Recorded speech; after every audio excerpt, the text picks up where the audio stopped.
I am Chloe, 26 years old, and I analyze risk for a living. As a junior risk analyst for a major firm in Seattle, my job is to look at data, predict disasters, and tell corporations how to avoid them. I thought I was good at spotting red flags. I thought I knew how to calculate loss, but I never calculated the risk of being born into my own family. My parents refused when I asked for $15,000 to save my leg. Dad said simply, "We just bought a boat." Mom said a limp will teach you responsibility. My sister laughed and said, "You will manage." Then my grandma arrived and sold all her tools to hand me $600. What she did next made my parents ashamed. Before I tell you how I seized their assets and left them with nothing but their vanity, hit that subscribe button. If you believe family should protect you, not bankrupt you. Let me know in the comments if you have ever had to sue your own parents to get what was rightfully yours. The office of Dr. Henderson smelled like antiseptic and expensive leather. It was the kind of smell that usually signaled safety, but today it smelled like a dead end. I sat on the edge of the examination table, the paper crinkling loudly every time I shifted my weight. My left knee throbbed with a dull, rhythmic ache that had become the background noise of my life since the car accident 3 weeks ago. Dr. Henderson did not sit down. He stood by the wall, the LED light box illuminating the ghostly white structure of my skeleton. He tapped the film with a pen. "Chloe, I wish I had better news," he said, his voice practiced and low. "We submitted the request for the reconstructive surgery twice. Blue Cross has denied it both times." I felt the blood drain from my face. Denied. The word hung in the air like a guillotine blade. "But I cannot walk properly," I said, my voice trembling despite my best efforts to sound professional. "It is not cosmetic. My meniscus is torn at the root. You said if we do not fix it, the joint will collapse." Dr. Henderson sighed and looked at his clipboard. He was a good man trapped in a broken system. They have flagged it under Code 402. They consider the advanced reconstruction elective because you can technically still stand. They are willing to pay for a meniscectomy, which means just removing the damaged tissue. "And what happens if we just remove it?" I asked, though I already knew the answer. "Arthritis within 5 years," he said bluntly. "Total knee replacement by the time you are 35. You are a former track athlete, Chloe. You know what that means. You will never run again. You will walk with a cane before you hit middle age." The room went silent. I looked at my hands. I used to run the 400-meter dash. I used to feel the wind against my face and the power in my legs. Now I was facing a future of metal joints and chronic pain because an insurance adjuster decided my quality of life was an elective expense. "So what is the cash price?" I asked. $15,000, he said. "That covers the anesthesia, the facility fee, and the hardware. But Chloe, I have an opening this Friday. If we miss this window, the scar tissue will harden. The success rate drops by 40% if we wait another month. I need the deposit by Thursday afternoon to hold the surgical team." Friday. That was 4 days away. I nodded, sliding off the table. The landing sent a spike of electricity up my thigh, making me gasp. "I will get the money," I said, forcing a smile that felt like cracked glass. "I will fix this." Walking from the medical center to the parking lot was a journey of humiliation. Every step was a calculation. Lift, right leg plant, left heel, shift weight, wince, repeat. I watched people rushing past me on the sidewalk, texting on their phones, drinking coffee, taking their mobility for granted. I used to be them. Now I was an obstacle they had to step around. I reached my 10-year-old sedan and leaned against the hood, sweating from the exertion. I pulled out my phone and opened my banking app. I knew the number, but I needed to see it to believe it.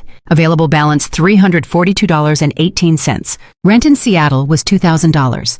Student loans were another $800. I had burned through my emergency savings in the first week after the accident on physical therapy copays and Uber rides because I could not drive. I was a risk analyst who was technically insolvent. I stared at the screen until the numbers blurred. $15,000. It was the price of a used Honda. It was the price of a luxury handbag. It was the price of my future. I took a deep breath. I had one option left. I had never asked my parents for money since I turned 18.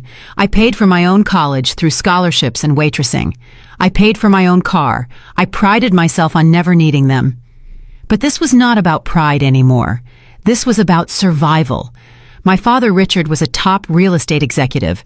My mother Linda was a socialite who lunched. They lived in a sprawling estate in Medina, down the street from tech billionaires. $15,000 was what they spent on wine for a single party. Surely for their daughter's legs they would write a check. I started the car and drove toward the lake. The driveway of my parents' house was longer than my apartment building. It was paved with imported stone and lined with perfectly manicured topiaries that looked like they were trimmed with nail scissors. I parked my beat-up sedan next to my mother's pristine white Range Rover. The house loomed above me, a massive structure of glass and steel that looked more like a museum than a home. It was beautiful, cold, and imposing. I limped to the front door and let myself in. The foyer smelled of lilies and expensive room spray. "Mom," I called out. I found her in the second living room, the one we were never allowed to play in as children. Linda was standing on a pedestal in front of a floor-to-length mirror. A tailor was kneeling at her feet, pinning the hem of a shimmering emerald green gown. "Don't move, Linda," the tailor muttered. "Chloe." "Darling," my mother said, not turning her head. "You are early. Look at this. It is a vintage Valentino. Does the green bring out my eyes, or does it clash with the drapes?" "It looks fine, Mom," I said, leaning against the doorframe to take the weight off my bad leg. "Fine." She finally turned, her eyes narrowing. "This is not fine. This is $5,000 of vintage silk. It is for the gala next month. You know, the one the mayor is attending." $5,000. The number hit me in the chest. That was 1/3 of my surgery. "Mom, I need to talk to you. It is urgent." "Can it wait? I need to focus. If this hem is uneven, I will look ridiculous." "It cannot wait," I said, my voice hardening. "I just came from the doctor. The insurance denied the surgery." Linda waved her hand dismissively, the diamonds on her wrist catching the light. "Oh, insurance companies are such a bore. Just appeal it. Your father deals with contracts all the time." "I cannot appeal it, Mom. There is no time. Dr. Henderson says I need the surgery this Friday or the damage is permanent. I could be crippled, Mom. I need $15,000. The tailor stopped pinning. The room went silent. My mother stepped down from the pedestal, careful not to trip on the silk. She looked at me not with concern, but with annoyance. "Crippled is such a dramatic word, Chloe. You are walking right now, aren't you?" "I am in agony," I snapped. "My knee feels like it is full of broken glass." "Lower your voice," she hissed. "You are stressing me out, and stress causes wrinkles. Look, $15,000 is a lot of money right now. We have expenses. The gala, the landscaping renovation, your sister's new studio setup. You are buying a $5,000 dress," I pointed out, pointing at the Valentino. "This is an investment, Chloe. In our image. You would not understand. You work in a cubicle. Appearance is currency in our world." Before I could scream, the heavy oak doors of the study opened. My father Richard walked in. He was wearing a suit that cost more than my car, and he was holding a tumbler of scotch even though it was only 2 in the afternoon. "Why is there shouting? I am trying to close a deal with the Tokyo partners," he boomed. "Richard, Chloe is asking for money again," Mom said, pouring herself a glass of water. $15,000 for her knee. "Dad." "It is not asking for money again," I said, fighting back tears. "I have never asked you for anything. But if I don't get this operation, I won't be able to walk." Richard took a sip of his scotch and looked at me. His eyes were cold, calculating the same look he gave distressed properties before he bought them cheap. "Chloe, sit down," he said. I sat on the edge of the white sofa. "Listen, honey." He began using that condescending tone he reserved for underlings. "You are 26. You have a job. You have benefits. If your insurance won't pay, maybe you should have negotiated a better contract with your employer. It is a loophole, Dad. Code 402. "Life is full of loopholes," he said, pacing the room. "Look, I would love to help. Really, but my liquidity is tied up right now. All my cash is in assets. That is how wealth works. You don't just have piles of cash sitting around." I looked around the room. I saw a crystal chandelier worth 10 grand. I saw a painting on the wall worth 20. "You have assets," I said. "You could write a check right now and not even feel it." "That is where you're wrong," he said, pointing a finger at me. "That mindset is why you are an employee, not an owner. If I start bailing you out every time you stub your toe, you will never learn resilience. When I was your age, I was eating ramen and sleeping in my car. Nobody wrote me a check. You inherited Grandpa's dealership," I said quietly. "That is irrelevant," he shouted, his face turning red. "The point is, I cannot give you $15,000, not this week." "Then loan it to me," I begged. "I will pay you back with interest. Please, Dad, it is my leg." Richard sighed and looked at Linda. They exchanged a look I knew well. It was the look of 2 people who had already made a decision and were just managing the fallout. "We just made a very large purchase," Linda said softly. "The timing is just terrible, Chloe." "What purchase?" I asked. Before they could answer, a low rumble shook the windows. It sounded like a freight train was pulling into the driveway. Then came the hydraulic hiss of air brakes. "What is that?" I asked. Richard's face lit up. The annoyance vanished, replaced by the giddy excitement of a child on Christmas morning. He slammed his scotch glass down on the table. "It is here," he whispered. He rushed to the French doors and threw them open. Linda gathered up her Valentino gown and followed him, forgetting all about her hemline. I forced myself up, grabbing the door frame for support, and limped after them. In the driveway, blocking out the sun, was a monster. It was a semi-truck towing a boat, but calling it a boat was an insult. It was a 40-foot Sea Ray Sundancer yacht, sleek white and chrome gleaming under the Seattle sky. It was magnificent. It was excessive. It was worth at least $200,000. My sister Tiffany pulled into the driveway in her convertible, her boyfriend Marcus in the passenger seat. Music was blasting from her car speakers. "Oh my God!" Tiffany screamed, jumping out of the car.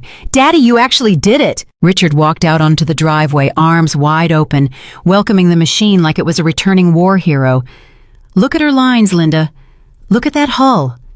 We are going to be the kings of Lake Washington." I stood in the doorway, my hand clutching the frame so hard my knuckles turned white. My knee throbbed in time with my heartbeat. "You bought a boat," I said, my voice barely audible over the engine noise. Richard didn't hear me. He was busy shaking hands with the delivery driver. Marcus was already climbing up the ladder to the deck, whooping with joy. I limped forward, screaming this time, "You bought a boat!" Richard turned, annoyed that I was interrupting his moment. "It is not just a boat, Chloe.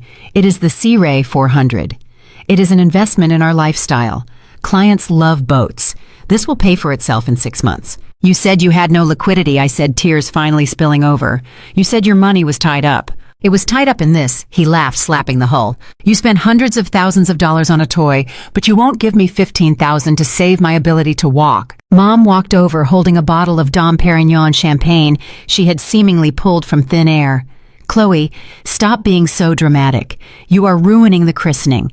We can talk about your little medical issue later. Right now, we are celebrating." Tiffany ran over, phone in hand, recording everything. "Hey guys, look at this beast. My dad is the absolute GOAT. Wait, Chloe, move out of the frame. You look depressing. Why are you limping so much? It looks weird." "A limp will teach her responsibility," Mom said, popping the cork. Champagne foam spilled over her hands and onto the pavement. Dad grabbed 2 glasses. He handed one to Mom and one to Tiffany. He didn't offer one to me. "To the good life," he toasted. "To the good life," they echoed. I stood there invisible. The pain in my leg was sharp, blinding, and real, but the pain in my chest was worse. It was the cold realization that to these people I was not a daughter. I was a bad investment. I was a depreciating asset. And as they climbed aboard their shiny white yacht, laughing and clinking crystal, I realized something else. They thought I was helpless. They thought I would just limp away and accept my fate. They were wrong. I wiped my face. I didn't feel sad anymore. The tears stopped as quickly as they had started. A strange, cold clarity washed over me. It was the same feeling I got when I found a discrepancy in a financial audit. It was the feeling of finding the error in the system. I pulled out my phone. I didn't call a taxi. I opened my camera app and snapped a photo of the boat, zooming in on the registration number. Then I took a photo of my father popping a second bottle of $300 champagne. If they wanted to talk about assets and liabilities, fine. I was about to become the biggest liability they had ever seen. I turned around and began the long, painful walk back to my car. Every step was agony, but every step was also a promise. They refused to pay for my surgery. By the time I was done with them, they wouldn't be able to pay for a tank of gas. I watched from the window of the second-floor study where my parents had banished me. The contrast could not have been more violent. Only 2 hours ago, a massive semi-truck had delivered a gleaming symbol of excess. Now the public transit bus wheezed to a halt at the bottom of our private hill, spewing a cloud of dark exhaust that seemed to offend the manicured hedges of our gated community. The doors hissed open, and a small, solitary figure stepped onto the curb. It was Nana Rose. At 75 years old, my grandmother was built like a bird, fragile and hollow-boned, but her spirit was forged from the same steel she used to rivet onto Boeing fuselages in the 80s. She was not wearing a Valentino gown. She was wearing a faded gray windbreaker that I remembered from my childhood and a pair of white canvas sneakers that had been scrubbed clean so many times the fabric was thinning at the toes. She did not have a driver. She did not have an assistant. She had taken 3 transfers and endured a 4-hour ride from the south side of the city just to see me. I pressed my forehead against the cold glass, ignoring the throbbing pain in my knee. What broke my heart was not her poverty. It was her burden. Nana was dragging a heavy canvas duffel bag behind her. It was an old military-style tool bag, stained with decades of grease and oil, the leather handles worn smooth by her calloused hands. It looked heavy enough to anchor a ship, yet she refused to let it drag on the ground. She hoisted it up her thin shoulders, hunching under the weight, and began the long trek up the driveway. That driveway was a 1/4 mile of steep imported Italian cobblestone. It was designed to impress visitors in luxury SUVs, not to be walked by an arthritic woman carrying 50 pounds of steel. I watched her stop halfway up. She set the bag down and wiped her forehead with a handkerchief.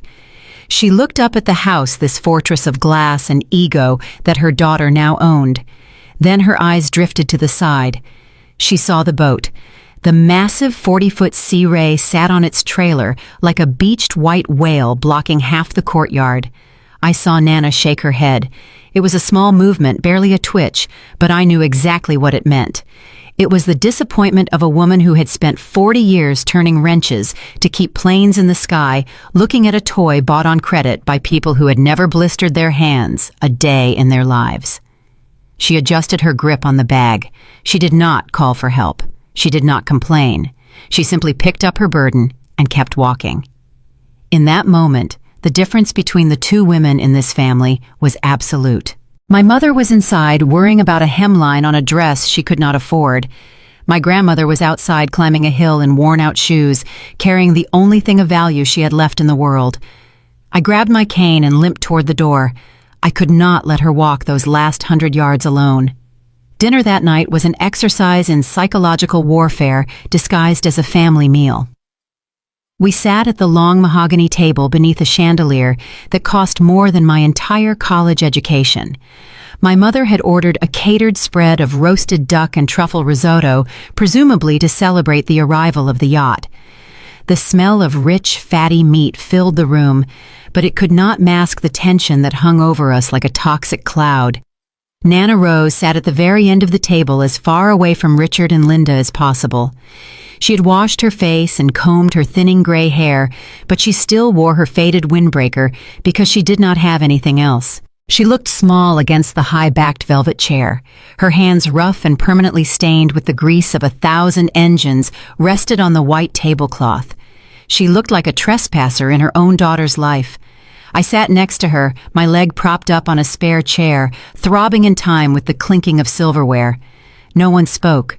The only sounds were the scrape of knives on porcelain and the aggressive chewing of my father, who ate with the entitlement of a man who believed he owned the world. Suddenly, Tiffany stopped eating. She dropped her fork onto her plate with a loud clatter. "God, what is that smell?" she asked, wrinkling her nose. "What smell?" Richard asked, not looking up from his phone. "It smells like a garage," Tiffany said, looking directly at Nana. "Like old oil and rusty metal. It is making me nauseous. I cannot even taste the truffle. My stomach churned." I looked at Nana. She flinched as if she had been slapped. She slowly pulled her hands off the table and tucked them into her lap, trying to hide the evidence of her labor. "It is just the machine shop smell," Nana whispered, her voice trembling. "It gets into the clothes." I scrubbed Tiffany. I promise I scrubbed. Linda sighed a long, exasperated sound that sucked the air out of the room. She picked up her wine glass and swirled the red liquid, looking at her mother with a mixture of pity and disgust. "Mother, I told you to throw that jacket away years ago," Linda said icily. "You are sitting at a dining table imported from Milan. Do you have any idea how porous this wood is? If that grease transfers, the finish is ruined." "I am sorry," Nana said, shifting in her seat, trying to make herself smaller. "I will be careful. You should be," Linda snapped. "Honestly, it is embarrassing. We have guests coming this weekend for the boat launch, people of status. I cannot have the house smelling like a mechanic shop. You need to stay in the guest wing when they are here. Or better yet, maybe you should stay in the servants' quarters." The ventilation is better down there. I gripped my steak knife so hard my knuckles turned white. Mom, stop it, I said, my voice low. She is your mother. She worked in that shop for 40 years to pay for your ballet lessons and your private school. Linda laughed a cold, brittle sound, and look where it got her. Sitting here in a jacket that belongs in a dumpster. Do not lecture me on gratitude, Chloe. I rose above my station. She chose to stay in the grease. That is the difference between us. Richard finally looked up. He wiped his mouth with a linen napkin and looked at Nana with barely concealed annoyance. Just take a shower, Rose, he said dismissively, and use the guest soap, not the decorative soaps. Those are $20 a bar. Nana nodded, her eyes fixed on her empty plate. She had not taken a single bite of the food. I watched her throat move as she swallowed back tears. She looked like a child being scolded, not the matriarch of a family. In that moment, I realized that my parents did not just hate poverty, they hated where they came from. And Nana was a living, breathing reminder of the blue-collar roots they had spent a lifetime trying to bury under layers of silk and debt. After dinner, while Tiffany went to the living room to film a makeup tutorial, and my parents retreated to the patio to admire their boat, Nana touched my arm gently. Chloe, come here for a minute, she whispered. I grabbed my cane and followed her. We did not go to the guest room. We went to the corner of the hallway where she had left her heavy canvas duffel bag. It was sitting there like an unwanted piece of luggage ignored by everyone else. Nana knelt down on the marble floor. Her knees cracked loudly, a sound of old bones and hard work. She unzipped the bag. Inside there were no clothes. It was filled with tools. But not just any tools. These were vintage American-made steel tools. Snap-on wrenches from the 70s, precision calipers in velvet cases, micrometers that belonged to my grandfather. This was her life. This was her identity. She had carried this bag on the bus for 4 hours because she did not trust anyone else to guard it. She reached into the side pocket of the bag and pulled out a small white envelope. It was plain and thin. Her hands were shaking as she held it out to me. I know it is not much, Nana said, her voice barely a whisper. I know you need $15,000, but I made some calls before I got on the bus. I took the envelope. It felt light. What is this, Nana? I asked. She looked down at the open bag.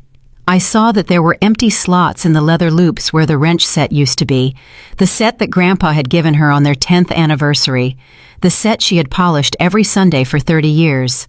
I sold the master wrench set, she said softly, and the aviation calipers. Old man Miller down at the hangar has been wanting them for years. He gave me a good price. I opened the envelope. Inside was a stack of $20 bills. They were old, worn bills smelling faintly of peppermint and steel. I counted them. $600. It is $600, Nana said, looking at me with eyes full of desperate hope. It is a deposit.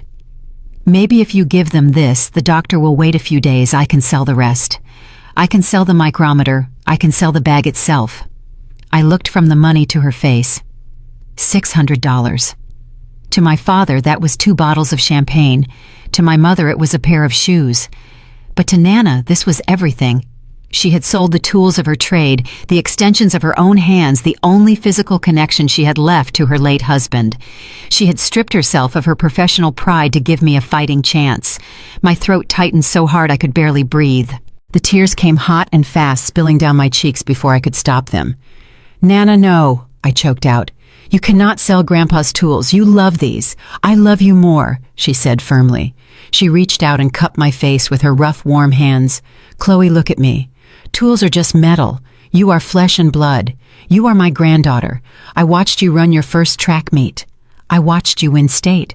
I am not going to watch you cripple yourself because your parents are too busy playing rich to be human.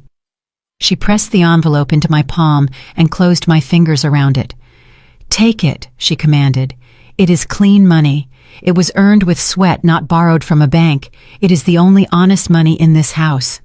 I looked at the $600. It was not enough for the surgery. It was not even 5% of what I needed. But as I held those bills, I felt something shift inside me. This money had weight. It had power. It was a sacrifice of love so pure, it made the millions of dollars around us look like garbage. "I am going to fix this, Nana," I promised, clutching the money to my chest. "I am going to get the rest, and I am going to buy your tools back." She smiled a sad, weary smile that broke my heart. "Do not worry about the tools, baby. Just save your leg. Now help me up. My knees are not what they used to be." As I helped her stand, I saw Tiffany standing at the top of the stairs, phone in hand. She was looking down at us, a smirk playing on her lips. She had seen the cash. She had seen the dirty tool bag. And I knew with a sinking feeling in my gut that our moment of sacred sacrifice was about to become her punchline. The moment was shattered by a blinding ring light. Before I could even wipe the tears from my face or thank Nana properly, the door to the hallway burst open and Tiffany swept in like a hurricane of synthetic perfume and hairspray. She was not alone. Marcus trailed behind her holding a portable lighting rig and a stabilizer gimbal for her phone. They were not walking into a family moment. They were walking onto a set. "Oh my God, you guys stop everything!" Tiffany shrieked, her voice pitched an octave higher than her natural tone. "Look at this. This is literally the most heartbreakingly cute thing I have ever seen. Marcus, get the light on them. Closer. I need the tears to glisten." She snatched the envelope from my hand before I could even close my fingers around it. Her long, manicured talons dug into my palm, but she did not notice. She was too busy looking at herself in the front-facing camera. "Okay, so guys, welcome back to Tiff Talk," she said to the phone, flashing a practiced white-tooth smile. "You will not believe what is happening in the manor today. So my sister Chloe, you know the one who messed up her leg, is totally broke. Like $0 broke. And look at what our grandma just did." She ripped the envelope open and pulled out the stack of $20 bills. She fanned them out near her face, making a sad, pouty expression that I knew she had practiced in the mirror for hours. $600, you guys. 600. She sold her old, rusty tools for this. Can we get some hearts in the chat for Nana? This is literally her life savings. It smells like gasoline and old people, but it is the thought that counts. Right. I tried to stand up to grab the money back, but my knee buckled. I fell back against the wall, helpless. Nana looked terrified. She had never understood social media. She looked at the phone lens like it was a weapon pointed at her face. "Tiffany, stop it," I pleaded. "Give that back. It is not content. It is private." Tiffany laughed, but she did not look at me. She only looked at the screen. "Private, Chloe. Nothing is private when it is this pathetic. I am trying to help you. Maybe if this goes viral, someone will start a GoFundMe for your little limp." She turned to Marcus. "Babe, get a close-up of the bills. They are so dirty. It is aesthetic, though. Very vintage poverty core." Marcus stepped forward with the camera. I looked him in the eye. Marcus was a big guy, a personal trainer who spent his life in the gym. He liked to act tough, but I knew he was just a follower. He looked at the crumpled bills in Tiffany's hand, then at Nana's shrinking form, and finally at me. For a second, the influencer mask slipped. I saw shame in his eyes. He knew this was wrong. He knew mocking an old woman's sacrifice was low even for them. "Babe, maybe we should not," Marcus mumbled, lowering the gimbal slightly. Tiffany snapped her head toward him, her smile vanishing instantly. "Do not ruin the lighting, Marcus. We are doing the challenge." She turned back to the phone, beaming again. "Okay, guys, here is the challenge. It is the $600 surgery challenge. Can Chloe walk again for the price of a pair of sneakers? Let me know in the comments if you think she should just accept being a cripple, or if she should take this money and buy like a really nice walking stick." She threw the money into the air. The bills fluttered down around me like confetti. It was a classic money rain shot, the kind rich kids did on Instagram to show off their wealth. But these were not crisp hundreds. These were wrinkled 20s that represented 40 years of labor. They landed on my lap. They landed on the floor. One landed on Nana's shoe. "There," Tiffany said, ending the recording. "That is going to get at least 50,000 views. You are welcome, Chloe. I just made you relevant." She turned on her heel and walked out, checking her engagement metrics before she even left the room. Marcus lingered for a second. He looked at the money scattered on the floor. "Sorry, Chloe," he whispered. "She is just, you know how she gets about her brand." Then he turned and followed her, leaving me and Nana sitting in a pile of discarded bills, listening to Tiffany's high-pitched laughter fading down the hallway. I gathered the money, slowly smoothing out each bill with trembling hands. I did not feel relevant. I felt like something they had stepped on to get a better view of themselves. I had barely finished picking up the last $20 bill when the double doors opened again. This time, it was not Tiffany. It was Richard and Linda. My father was holding a lit cigar, the smoke curling up toward the ceiling. My mother was holding a clipboard and looking around the room with a critical eye, as if she were inspecting a hotel suite she was planning to renovate. They did not look at the money I was clutching. They did not ask why Nana looked like she had been crying. They walked past us to the large bay window that overlooked the lake. "The view really is better from this angle," Richard said, puffing on his cigar. "You can see the entire profile of the boat from here. When the sun sets, the light will hit the hull perfectly." Linda nodded, making a note on her clipboard. "Yes, this is the room. It has the best feng shui for closing." They turned to face us. I was still sitting on the floor. Nana was in the chair, her head bowed. "Chloe, we have a situation," Richard said, tapping ash onto the floor. I looked up. "What situation? Did the insurance call back?" Richard chuckled darkly. "Number. Nothing like that. We have a VIP guest arriving tomorrow for the launch party, Mr. Sterling. He is a potential investor for my new development project in Belltown. He is very particular about his accommodations." So I asked, a cold dread settling in my stomach. So Linda interjected, snapping her fingers at me. "We need this room. The guest suite in the East Wing has a view of the garden. That is unacceptable. Mr. Sterling loves boats. We need him to wake up, look out the window, and see the sea ray. It will psychologically prime him to sign the check." "You are kicking me out," I asked, my voice flat. "I am injured. I can barely walk to the bathroom. This room is on the main floor. It is the only one I can access without stairs." Richard shrugged. "You can manage. You were an athlete, right? Use those muscles. We are moving you and your grandmother to the downstairs office." The office, I stared at him. "That is not a bedroom. That is a storage unit. It is underground. It has no windows. It is freezing down there." "It is a finished basement," Linda corrected, looking annoyed. "It has a perfectly good leather sofa, and there is plenty of room for your grandmother's luggage." She gestured vaguely at the tool bag in the corner. "But the stairs," I argued, pointing to my swollen knee. "How am I supposed to get down the spiral staircase?" "You can slide," Tiffany called out from the hallway. She was leaning against the doorframe, editing her video. "Just sit on your butt and scoot. It is good cardio." Richard clapped his hands. "Decision made. Mr. Sterling arrives at 10 tomorrow morning. I want this room scrubbed, sanitized, and vacated by tonight." And Chloe, hide that cast. "It looks medical and depressing. We want an atmosphere of success, not rehabilitation." They did not wait for an answer. They did not offer to help us move. They simply turned around and walked out, discussing what brand of scotch to stock the mini bar with for Mr. Sterling. The move took us 2 hours. It was a slow, agonizing descent into the bowels of the house. Nana insisted on carrying her heavy tool bag herself, refusing to let me touch it. I had to navigate the spiral staircase one step at a time. I sat on the cold metal steps, lowering myself inch by inch, dragging my stiff leg behind me. Every movement sent a jolt of fire through my knee joint. I bit my lip until it bled to keep from screaming.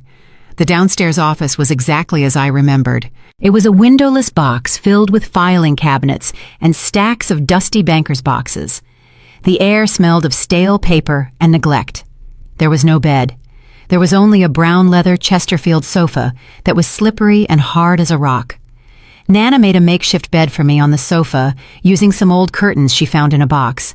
She took the floor, spreading out her thin windbreaker as a mattress. "I am sorry, Nana," I whispered into the darkness. "You should not be sleeping on a concrete floor." She reached up and squeezed my hand. Her grip was strong. "Hush now," she said. "I have slept in hangars colder than this. At least here we are, away from them." We lay there in the dark, listening to the muffled sounds of celebration coming from 2 floors above us. I could hear the clinking of glasses. I could hear Tiffany's shrill laughter. They were toasting to the good life, while their daughter and mother lay in the dust like discarded inventory. But as I stared at the ceiling, watching the shadows of the filing cabinets loom over us, I realized something. They had put me in the one room they never entered. They had put me in the room where they kept their secrets. I turned my head and looked at the wall of boxes. One of them was labeled Tax Records, 2019 to present. Another was labeled C-Ray Assets. They thought they had buried us. They thought they had put the trash in the basement where it could not embarrass them. But they had made a fatal mistake. They had put the risk analyst in the archive room. And as the pain in my leg pulsed in the darkness, I knew I was not going to sleep tonight. I was going to read. And I was going to find out exactly how they afforded a $200,000 boat while claiming poverty to their own flesh and blood. 3 a.m. is a lonely time to be awake, especially when you are lying on a slippery leather sofa in a basement that smells like despair. My knee was no longer just throbbing. It felt like someone was driving a hot iron spike directly into the joint every time my heart beat. The pain was a living thing, a rhythmic torture that made sleep impossible. I stared up at the drop ceiling tiles, counting the water stains, trying to distract myself from the fire in my leg. On the floor next to me, Nana Rose was snoring softly. She was curled up in a tight ball on her thin windbreaker, using her heavy canvas tool bag as a pillow. Even in her sleep, she looked exhausted. The streetlights from the high basement windows cast long prison bar shadows across her face. Seeing her like that, treated like a stray dog in the house, her own labor had helped build, ignited a cold fury in my chest that was far stronger than the pain in my knee. Upstairs, the house was silent. Richard and Linda were likely asleep in their king-sized bed, with the Egyptian cotton sheets, dreaming of their new yacht and the VIP guest arriving tomorrow. Tiffany was probably asleep in her silk pajamas, her phone charging on the nightstand, notifications piling up from people praising her for being so charitable to her poor, broken sister. They were all comfortable, they were all safe, and they had discarded us down here like broken furniture they did not want the neighbors to see. I shifted my weight, trying to find a position that did not make me want to scream. My hand brushed against the cold metal of a filing cabinet next to the sofa. The metal was cool to the touch. I traced the label holder. It was empty. I looked around the room. The shadows transformed the stacks of boxes into looming towers. This room was not just a home office. It was the family dump. It was where my father threw everything he did not want to deal with. Old tax returns, expired contracts, lawsuits he had settled out of court. It was a graveyard of paperwork. And I was a risk analyst.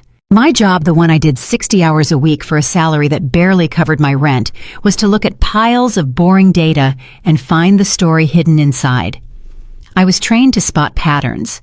I was trained to find the anomaly in the spreadsheet that signaled a coming disaster. Most people saw a room full of dusty boxes. I saw a room full of raw data.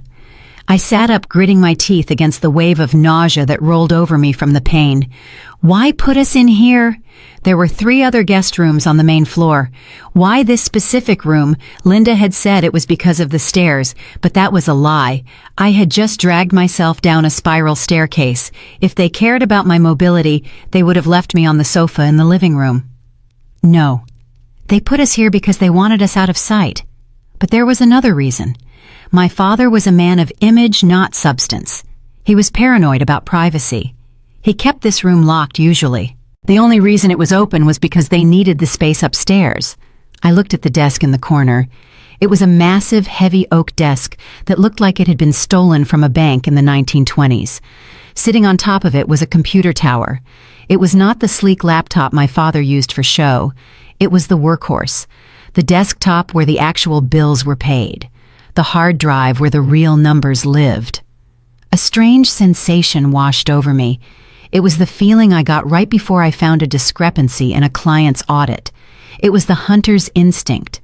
My parents had refused to give me $15,000 because they said their money was tied up in assets.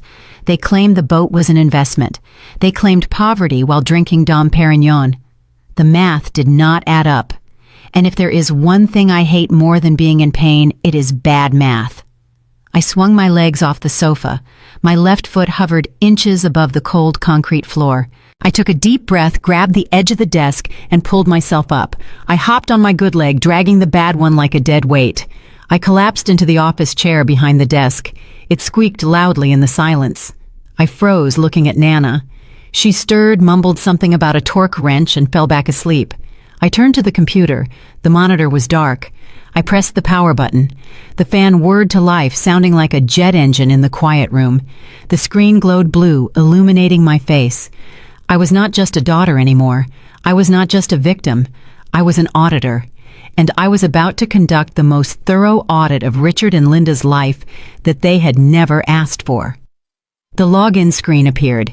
A generic Windows user icon stared back at me. Beneath it was the empty password field blinking, waiting. I sat there for a moment, the blue light reflecting in my eyes. This was the first gate. My father Richard fancied himself a cybersecurity expert because he read Wired magazine. He always bragged about his complex passwords. But I knew him. I knew he was lazy. He was a creature of habit and ego. I typed in the first thing that came to mind, RICHARDNOVA1. Incorrect password. Please try again. I deleted it. I tried his favorite football team, SEAHAWKS2023. Incorrect password. I paused. Maybe he was being sentimental. I tried his anniversary. LINDA0614. Incorrect password. I leaned back in the chair, rubbing my temples. My knee was throbbing a steady beat. Thump, thump, thump. Think, Chloe. What does Richard care about? What is the one thing he values above everything else himself? No. I tried that. Money too generic. Then a sick feeling settled in my stomach.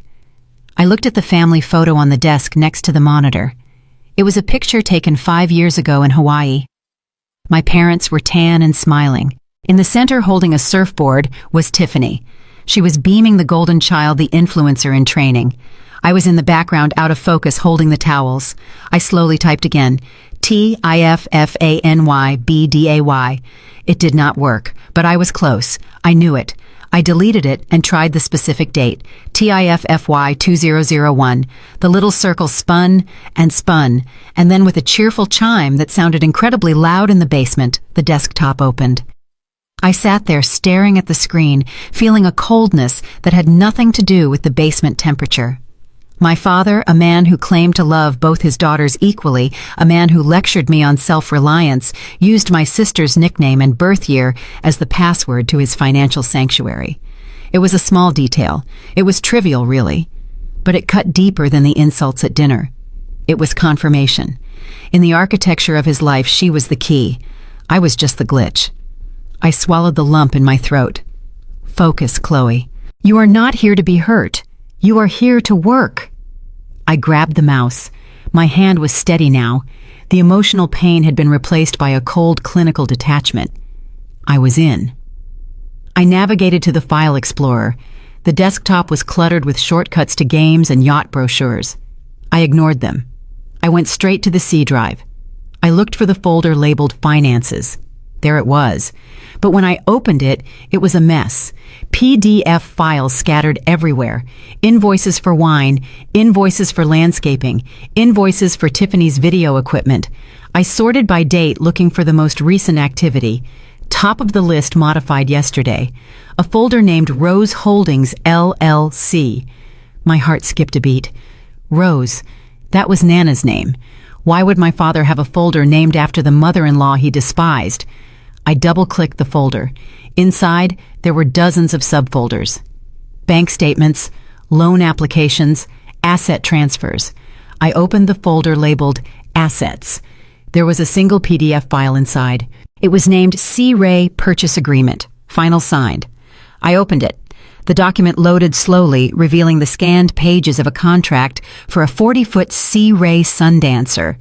The purchase price was $212,000. I scrolled down to the buyer's section. I expected to see my father's name, Richard Miller, or maybe his company. But the name listed as the primary buyer was not Richard Miller. It was Rose Holdings, LLC. I scrolled further down to the signature page, and there at the bottom was a signature that made the room spin. It was Nana's signature, Rosemarie Patterson. But it was wrong. The loops were too smooth. The slant was too aggressive. Nana had arthritis. Her handwriting was shaky and small. This signature was bold. It was confident. It was a forgery. I minimized the window and went back to the Rose Holdings folder. I opened the file labeled Articles of Incorporation. Rose Holdings, LLC. Sole proprietor, Rosemary Patterson. Manager Richard Miller. My father had created a shell company in my grandmother's name. I felt sick, but I kept digging. I opened the loan application file. It was a loan from a private marine lender. The collateral listed for the loan was not the boat itself. The collateral listed was a property. 1402 Oak Street. My breath hitched. 1402 Oak Street was not my parents' mansion. That was Nana's house. The small two-bedroom bungalow on the south side that my grandfather had built with his own hands. The house she had lived in for 50 years. The house she thought she owned free and clear. My parents had not just bought a boat with money they did not have. They had stolen Nana's identity, created a fake company, and put her house up as collateral to buy a toy they could not afford. If they missed a single payment on that boat, the bank would not take the yacht. They would take Nana's home. I looked over at Nana sleeping on the floor, clutching her empty tool bag. She had sold her husband's tools to give me $600, thinking she was helping. She had no idea that the people sleeping upstairs in silk pajamas had already sold her roof over her head. I reached into my pocket and pulled out a flash drive I kept on my keychain for work. I plugged it into the USB port. The computer chimed again. I did not just copy the boat contract. I copied the entire Rose Holdings folder. I copied the tax returns. I copied the bank statements. I copied the forgery. My hand was shaking as I dragged the files over, but this time it was not from sadness. It was from adrenaline. I was a risk analyst, and I had just discovered a risk so catastrophic, so illegal, and so morally bankrupt that it was going to burn this entire house to the ground. "You want to talk about assets, Dad," I whispered to the glowing screen. "Let's talk about prison time." The digital clock on the corner of the monitor read 4:15 in the morning. My eyes were burning dry and gritty from staring at the blue light for over an hour, but I could not blink. I was afraid that if I blinked, the horror on the screen would disappear, or worse, become even more real. I had opened Pandora's box, and inside was not just financial irresponsibility, it was criminal fraud. The folder labeled Rose Holdings, LLC, was not just a folder. It was a roadmap of systematic exploitation. I clicked on the file named Articles of Incorporation. My father had registered this company in Delaware 3 years ago. The stated purpose of the company was property management.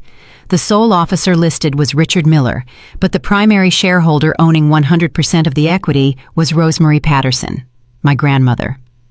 I sat back in the creaking office chair, my mind racing. Nana did not know what an LLC was. She had never managed property in her life. She lived in a small two-bedroom bungalow on Oak Street that my grandfather had paid off in 1995. Why would she incorporate? I opened the next file. It was a scanned PDF titled General Power of Attorney. This was the key. This was the weapon. The document granted Richard Miller full legal authority to act on behalf of Rosemary Patterson in all financial matters. It allowed him to open bank accounts, sign contracts, sell property, and incur debt in her name. I zoomed in on the signature line at the bottom of the page. The date next to the signature was November 12th, 3 years ago. I froze. I remembered that date perfectly. That was the week Nana had her hip replacement surgery. She had been in the hospital heavily medicated on painkillers, confused and vulnerable. I stared at the signature again. It was shaky. It looked like someone had guided a trembling hand across the paper, or perhaps someone had simply forged it while she was unconscious. I remembered Richard visiting her in the hospital that week. He had come out of the room smiling, telling us he was just helping Nana organize her paperwork so she would not have to worry about bills while she recovered. He had told her, "We are just keeping your deeds safe, Mom. You don't want to lose it in the clutter." He had not been organizing. He had been seizing control. I clicked on the subfolder marked Liabilities. Inside was the loan agreement for the Sea Ray yacht. I read the terms. It was a predatory marine loan with a variable interest rate starting at 12%. The principal amount was $212,000. Richard had put down zero cash. Zero. How do you buy a luxury yacht with no money down? You offer collateral that is worth more than the loan. I scrolled to the collateral section. There it was, typed in black and white. Primary collateral residential property located at 1402 Oak Street. Assessed value, $450,000. The room seemed to tilt. I grabbed the edge of the desk to steady myself. They had not just spent their own money. They had mortgaged Nana's house. They had taken the only thing she owned, the home where she had raised her children, the home where my grandfather had died, and they had put it on the table as a gambling chip for a boat. If Richard missed 3 payments on the yacht, the bank would not just repossess the boat. They would foreclose on 1402 Oak Street. They would evict Nana. She would be homeless. I quickly opened the file named Payment History. The loan was only 2 months old, but the first payment was already flagged as late grace period. My father was not just broke, he was underwater. I frantically opened the other folders on the drive, needing to see the full picture. I pulled up his personal bank statements, overdrawn, credit card statements, maxed out. He had 4 different credit cards with limits of $50,000 each, and every single one of them was hovering near the limit. The charges were nauseating. $5,000 for a country club membership he never used, $2,000 for dinners, $10,000 for Tiffany's video production equipment. He was robbing Peter to pay Paul, and now he was robbing Nana to pay for an image. I looked at the folder labeled Investors, Belltown Project. This was the deal he had bragged about earlier. The reason Mr. Sterling was coming tomorrow. I opened the prospectus. It was a mess. The projections were inflated. The land surveys were outdated. He was desperate for capital. He needed Mr. Sterling to invest $5 million just to cover his existing debts. The yacht was a prop. It was a stage piece designed to convince Mr. Sterling that Richard was a successful tycoon. If Mr. Sterling saw the boat, he would think Richard was liquid. He would sign the check. Richard would use the investment money to pay off the overdue boat loan, and the cycle of debt would continue for another few months. But if Mr. Sterling did not sign, if the deal fell through, the house of cards would collapse. And the first casualty would be Nana. She would lose her home within 90 days. I felt a wave of nausea so strong I had to swallow hard to keep from vomiting. This was not just financial abuse. This was evil. They were willing to sacrifice an old woman's shelter so they could pretend to be captains of industry. I looked over at Nana again. She was twitching in her sleep, her hands clutching the collar of her windbreaker. She thought she had made a sacrifice by selling her tools. She had no idea she had already lost everything. I turned back to the screen. My hands were trembling, not from fear, but from a cold, calculating rage. I was a risk analyst. My entire career was built on mitigating loss. I knew how to stop a bleeding company. I knew how to freeze assets. I reached into my pocket and pulled out my encrypted USB drive. I plugged it in. I did not just copy the files. I created a forensic image of the drive. I downloaded the metadata. I wanted proof of exactly when these files were created and who created them. I wanted to prove that Richard Miller sat at this desk on November 12th and drafted a fraudulent power of attorney. As the progress bar crawled across the screen, I started formulating the plan. I needed a lawyer, not a corporate lawyer, but a shark, someone who specialized in elder law and financial fraud. I thought of Sarah, a law school friend of mine, who worked at the legal aid clinic downtown. She hated bullies. She would love this. I also needed the bank. The lender for the yacht was a company called Marine Finance Corp. They did not know the collateral was obtained through fraud. If they knew, they would trigger the default clause immediately, but they would also seize the boat. The progress bar hit 100%. Transfer complete. I pulled the USB drive out and clutched it in my hand. It felt hot, like a live coal. This little stick of plastic held the power to destroy my parents' lives. It held the power to send my father to prison for fraud and my mother to the streets. For a second, a flicker of guilt passed through me. They were my parents. They had raised me, fed me, clothed me. Then I remembered the look on my father's face when he said a limp would teach me responsibility. I remembered my mother worrying about her hemline while I begged for surgery. I looked at Nana sleeping on the floor. The guilt vanished. It was replaced by something harder, something permanent. They had made their choice. They had chosen the boat over their daughter. They had chosen vanity over their mother. Now I was going to make a choice. I shut down the computer. The screen went black, plunging the room back into darkness. I sat there in the silence, listening to the hum of the hard drive fading away. I was not going to run. I was not going to scream. I was going to wait. The VIP guest, Mr. Sterling, was arriving in 6 hours. My parents wanted a show fine. I would give them a show. But it was not going to be the one they rehearsed. I slid off the chair and lowered myself back onto the slippery leather sofa. My knee screamed in protest, but I barely felt it. I stared at the ceiling, clutching the USB drive in my fist. Let the game begin. The sun did not so much rise as it invaded the basement. Beams of harsh, dusty light cut through the high windows, illuminating the grim reality of our prison. I had not slept. I had spent the last 4 hours staring at the ceiling, refining the sequence of events in my head. Step 1, secure the evidence.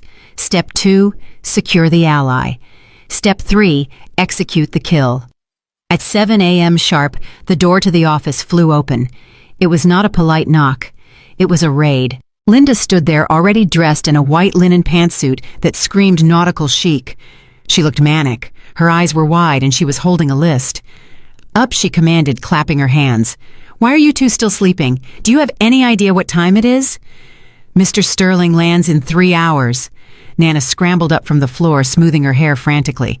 "I am sorry, Linda. I am up. I am up." "Good," Linda snapped. "Now listen, the catering staff is short-handed. One of the servers called in sick. I need you both in the kitchen." "Excuse me," I asked, sitting up slowly. My voice was raspy from lack of sleep. "You heard me, Chloe. I need you to prep the canapes. And Mother, you are on dish duty. We are using the good crystal, and I do not trust the agency staff to wash it without chipping it." "You want us to work?" I asked, my voice dangerously calm. "I am injured. Remember, I can barely stand." "Oh, stop whining." Linda rolled her eyes. "You can sit on a stool and chop cucumbers. Just stay out of sight.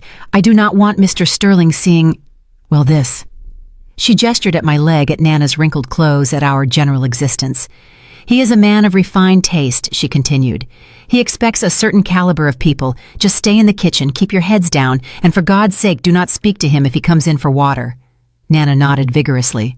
"Of course, Linda. We will help. We want everything to go well for Richard." I looked at Nana. She was so conditioned to seek approval, so desperate to be useful to a daughter who viewed her as a liability. "Come on, Chloe," Nana whispered to me, offering me a hand. "Let's go help.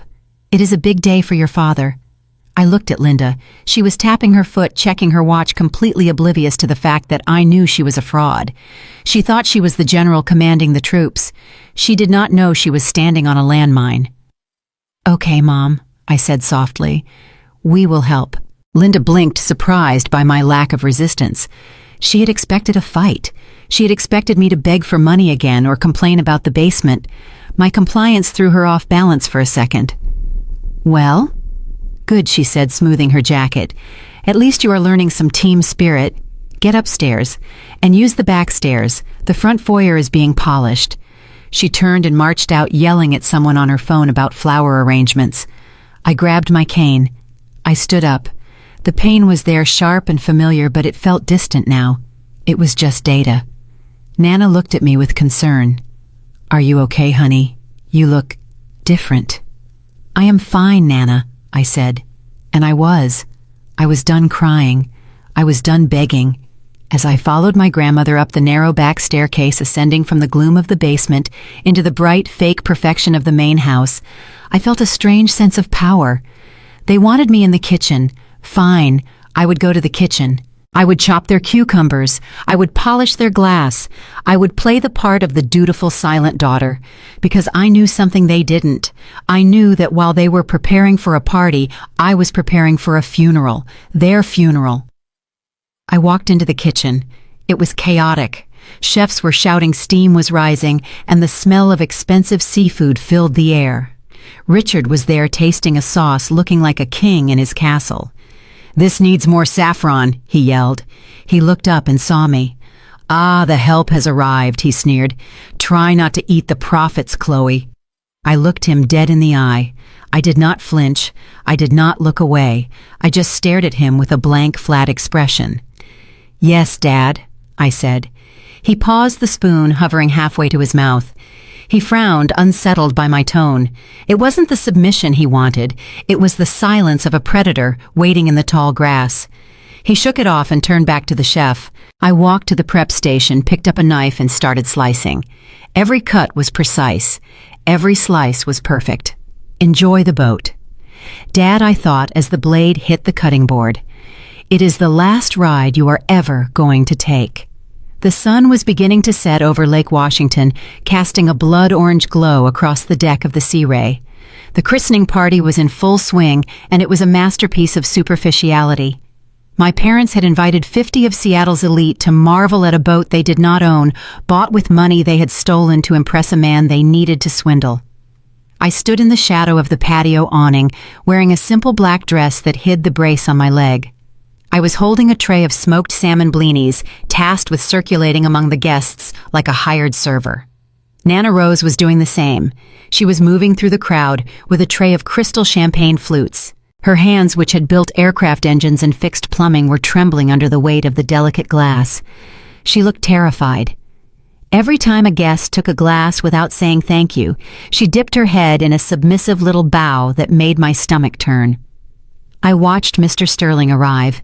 He was a tall man with silver hair and eyes that looked like they appraised everything for its scrap value. Richard greeted him with a booming laugh and a firm handshake, immediately guiding him toward the yacht. Linda was hovering nearby, laughing too loudly at jokes she did not understand, her eyes darting around to ensure the presentation was flawless. "Get the vintage red," Richard hissed at Nana as he passed her. "Mr. Sterling prefers a heavy Cabernet. And try not to shake. You look like you are having a seizure." Nana nodded, her face pale. She hurried toward the bar set up near the pool. I started to limp toward her to help, but the crowd was too dense. I got stuck behind a group of tech bros discussing cryptocurrency. I watched as Nana retrieved the bottle of 1996 Chateau Margaux. It was the crown jewel of my father's wine collection, worth $2,000. She placed it on a silver tray along with 3 large glasses. She turned and began walking toward Mr. Sterling, who was standing near the edge of the pool, deep in conversation with my father. That was when I saw Tiffany. My sister was lounging on a chaise by the pool, phone in hand, looking bored. She saw Nana approaching. A cruel little smile played on her lips. It was the same smile she had worn when she threw the money in the air. As Nana passed, Tiffany stretched out her leg. It looked casual, like she was just shifting position, but I saw the timing. It was precise. It was deliberate. Her heel hooked around Nana's ankle. Nana stumbled. She tried to correct her balance, but the heavy tray threw her center of gravity off. She pitched forward. Time seemed to slow down. I saw the silver tray tip.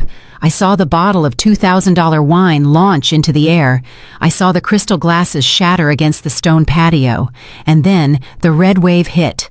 The wine exploded all over Mr. Sterling. It soaked his cream-colored linen suit. It splashed onto his face. It dripped down onto his Italian loafers. The music stopped. The chatter died instantly. The only sound was the drip, drip, drip of wine falling onto the expensive stone. Nana stood there horrified, her hands covering her mouth. "Oh my God," she whispered. "I am so sorry. I am so sorry." Tiffany gasped a loud theatrical sound. "Oh no, Grandma, you are so clumsy. Look what you did to Mr. Sterling." Richard stared at the investor. His face went from shock to a shade of purple I had never seen before. The veins in his neck bulged. The deal, the money, the illusion of perfection. It was all dripping red down Mr. Sterling's jacket. "You stupid old woman," Richard roared. He did not just yell. He lunged. He grabbed Nana by the arm, his fingers digging into her frail bicep, and shook her. "Look what you did! You ruined it! I told you to stay out of the way! You are useless, Richard! Please," Nana cried, shrinking away from him. "It was an accident. I tripped. You did not trip! You are incompetent!" Richard screamed, spitting saliva into her face. "You have always been an embarrassment. Look at this mess! Get out of my sight! Get out of my house!" Mr. Sterling was wiping his face with a napkin, looking at Richard with disgust, not because of the wine, but because of the violence. But Richard was too blind with rage to see it. He raised his hand as if he was going to shove her toward the gate. That was the moment the last thread of my restraint snapped. I dropped my tray of blinis. The metal clattered loudly on the ground. I forgot about the pain in my knee. I forgot about the guests. I marched across the patio, my cane clicking rhythmically on the stone. "Let her go," I said. My voice was not loud, but it cut through the silence like a razor. Richard froze. He turned to look at me, his eyes wild. "What did you say to me?" he snarled. I stepped between him and Nana. I stood tall, shifting my weight to my good leg, shielding her small, trembling body with my own. I said, "Let her go," I repeated, staring him down. "She is your mother. She is not your servant. And she certainly is not a punching bag for your failed temper." Richard laughed, a manic, breathless sound. "My mother, she is a liability. Look at this, Chloe. She just cost me $5 million. She is a parasite, just like you. I did not flinch. You want to talk about parasites, Dad? Let's talk about who actually paid for this house. Let's talk about who actually owns the deed you mortgaged." Richard's eyes went wide. For a second I saw fear. He knew I knew. But the fear was quickly replaced by a defensive, violent pride. He could not let me win. Not here. Not in front of his audience. "Shut up," he hissed. "You ungrateful little cripple. I put a roof over your head. I pay for your food. You stole her house," I said, my voice rising. "You forged her signature." Smack.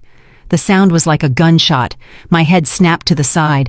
My cheek burned with a sudden, searing heat. The taste of copper filled my mouth. The entire party gasped. Someone dropped a glass.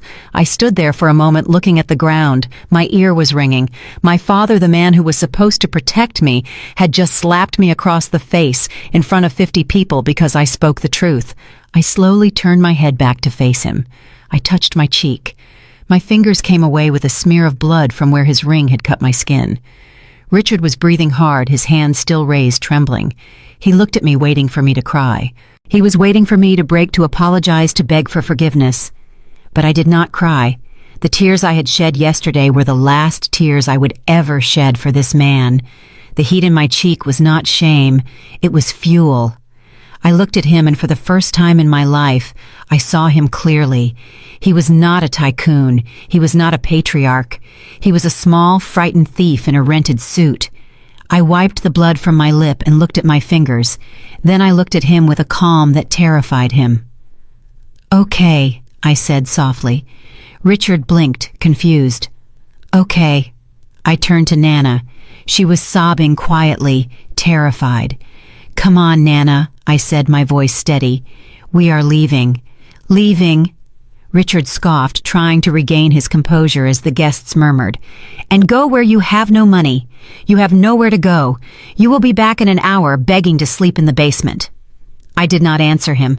I bent down to pick up Nana's old canvas bag, which she had dropped when he grabbed her. As I lifted it, the clasp popped open.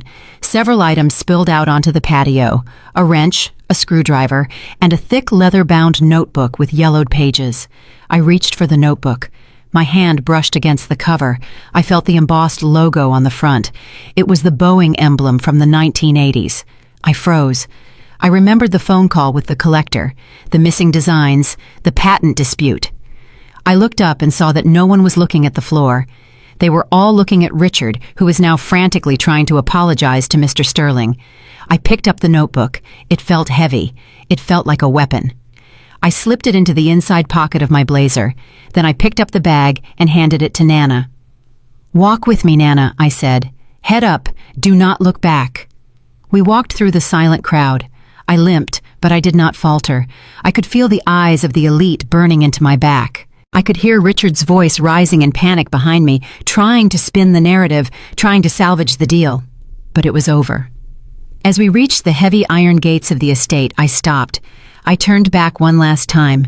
I looked at the yacht gleaming in the sunset. I looked at my parents, who were now arguing with each other while Tiffany filmed the aftermath from behind a pillar. They thought they had won because they had the house and the boat.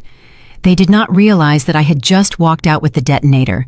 I pulled out my phone and dialed the number for the lawyer I had spoken to earlier. "Hello, Sarah," I said, my voice cold and clear. "I am ready to file. Initiate the freeze." I hung up and took Nana's hand. The gate clicked shut behind us. We were homeless. We were broke. But as we walked down the hill toward the bus stop, I touched the notebook in my pocket and smiled. The war had just begun, and they had no idea what was coming. The heavy iron gates of the estate clicked shut behind us with a finality that felt like a prison door locking, but for the first time in my life, I was on the outside, and I was free. The Seattle sky, which had been threatening rain all afternoon, finally broke open. It was not a gentle drizzle. It was a cold, driving downpour that soaked through my thin black dress in seconds. I gripped the rubber handles of the wheelchair.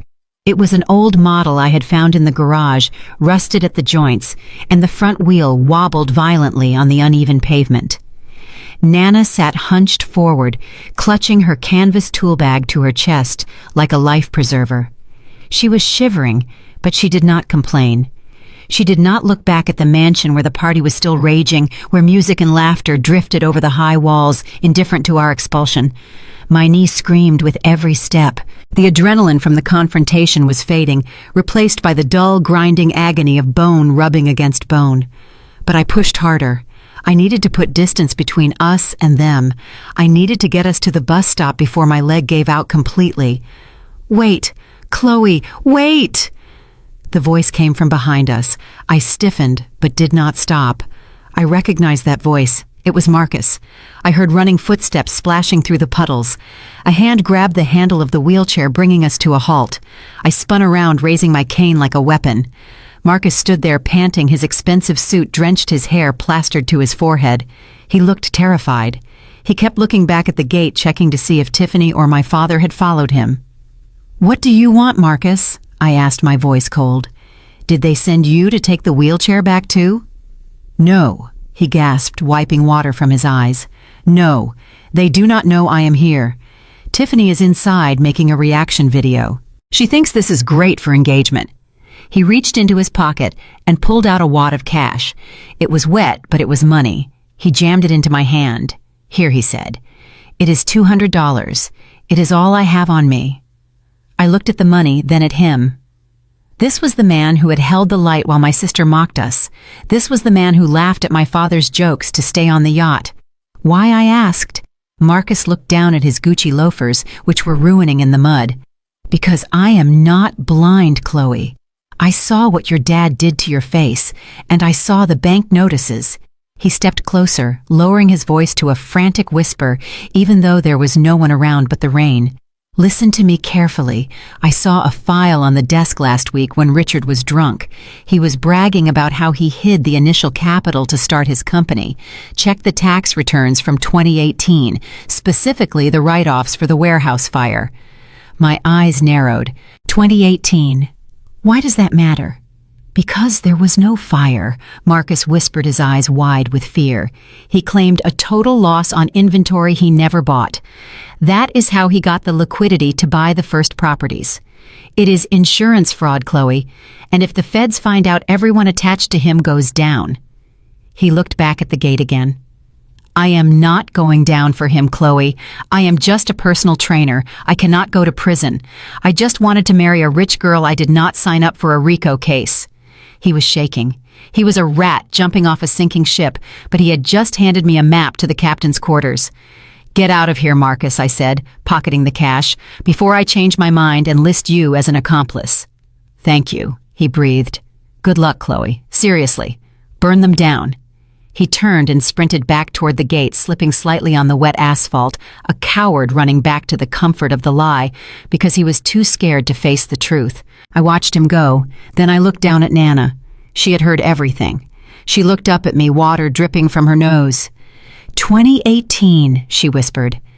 "That was the year your grandfather died." I nodded grimly. Of course it was. My father did not just steal from the living.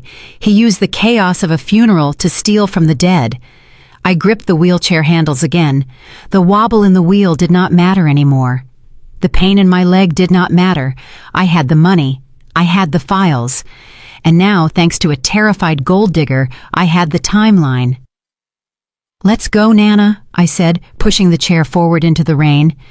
"We have work to do." The Emerald Motel was the kind of place you went when you did not want to be found or when you had nowhere else to go. It sat on the edge of the highway, a U-shaped row of doors with peeling green paint, illuminated by a flickering neon sign that buzzed like an angry hornet. The room cost $59 a night. It smelled of stale cigarette smoke and industrial cleaner, but it had a lock on the door, and more importantly, it had free Wi-Fi. I sat at the tiny, scratched particle board table in the corner. My leg was propped up on the bed, wrapped in a towel full of ice from the vending machine. Nana was sitting on the edge of the mattress, drying her hair with a thin towel. She looked smaller than ever, stripped of her home and her dignity, but her eyes were alert. She was watching me work. I had booted up my old college laptop, a heavy slow machine that sounded like a lawnmower, but it was secure.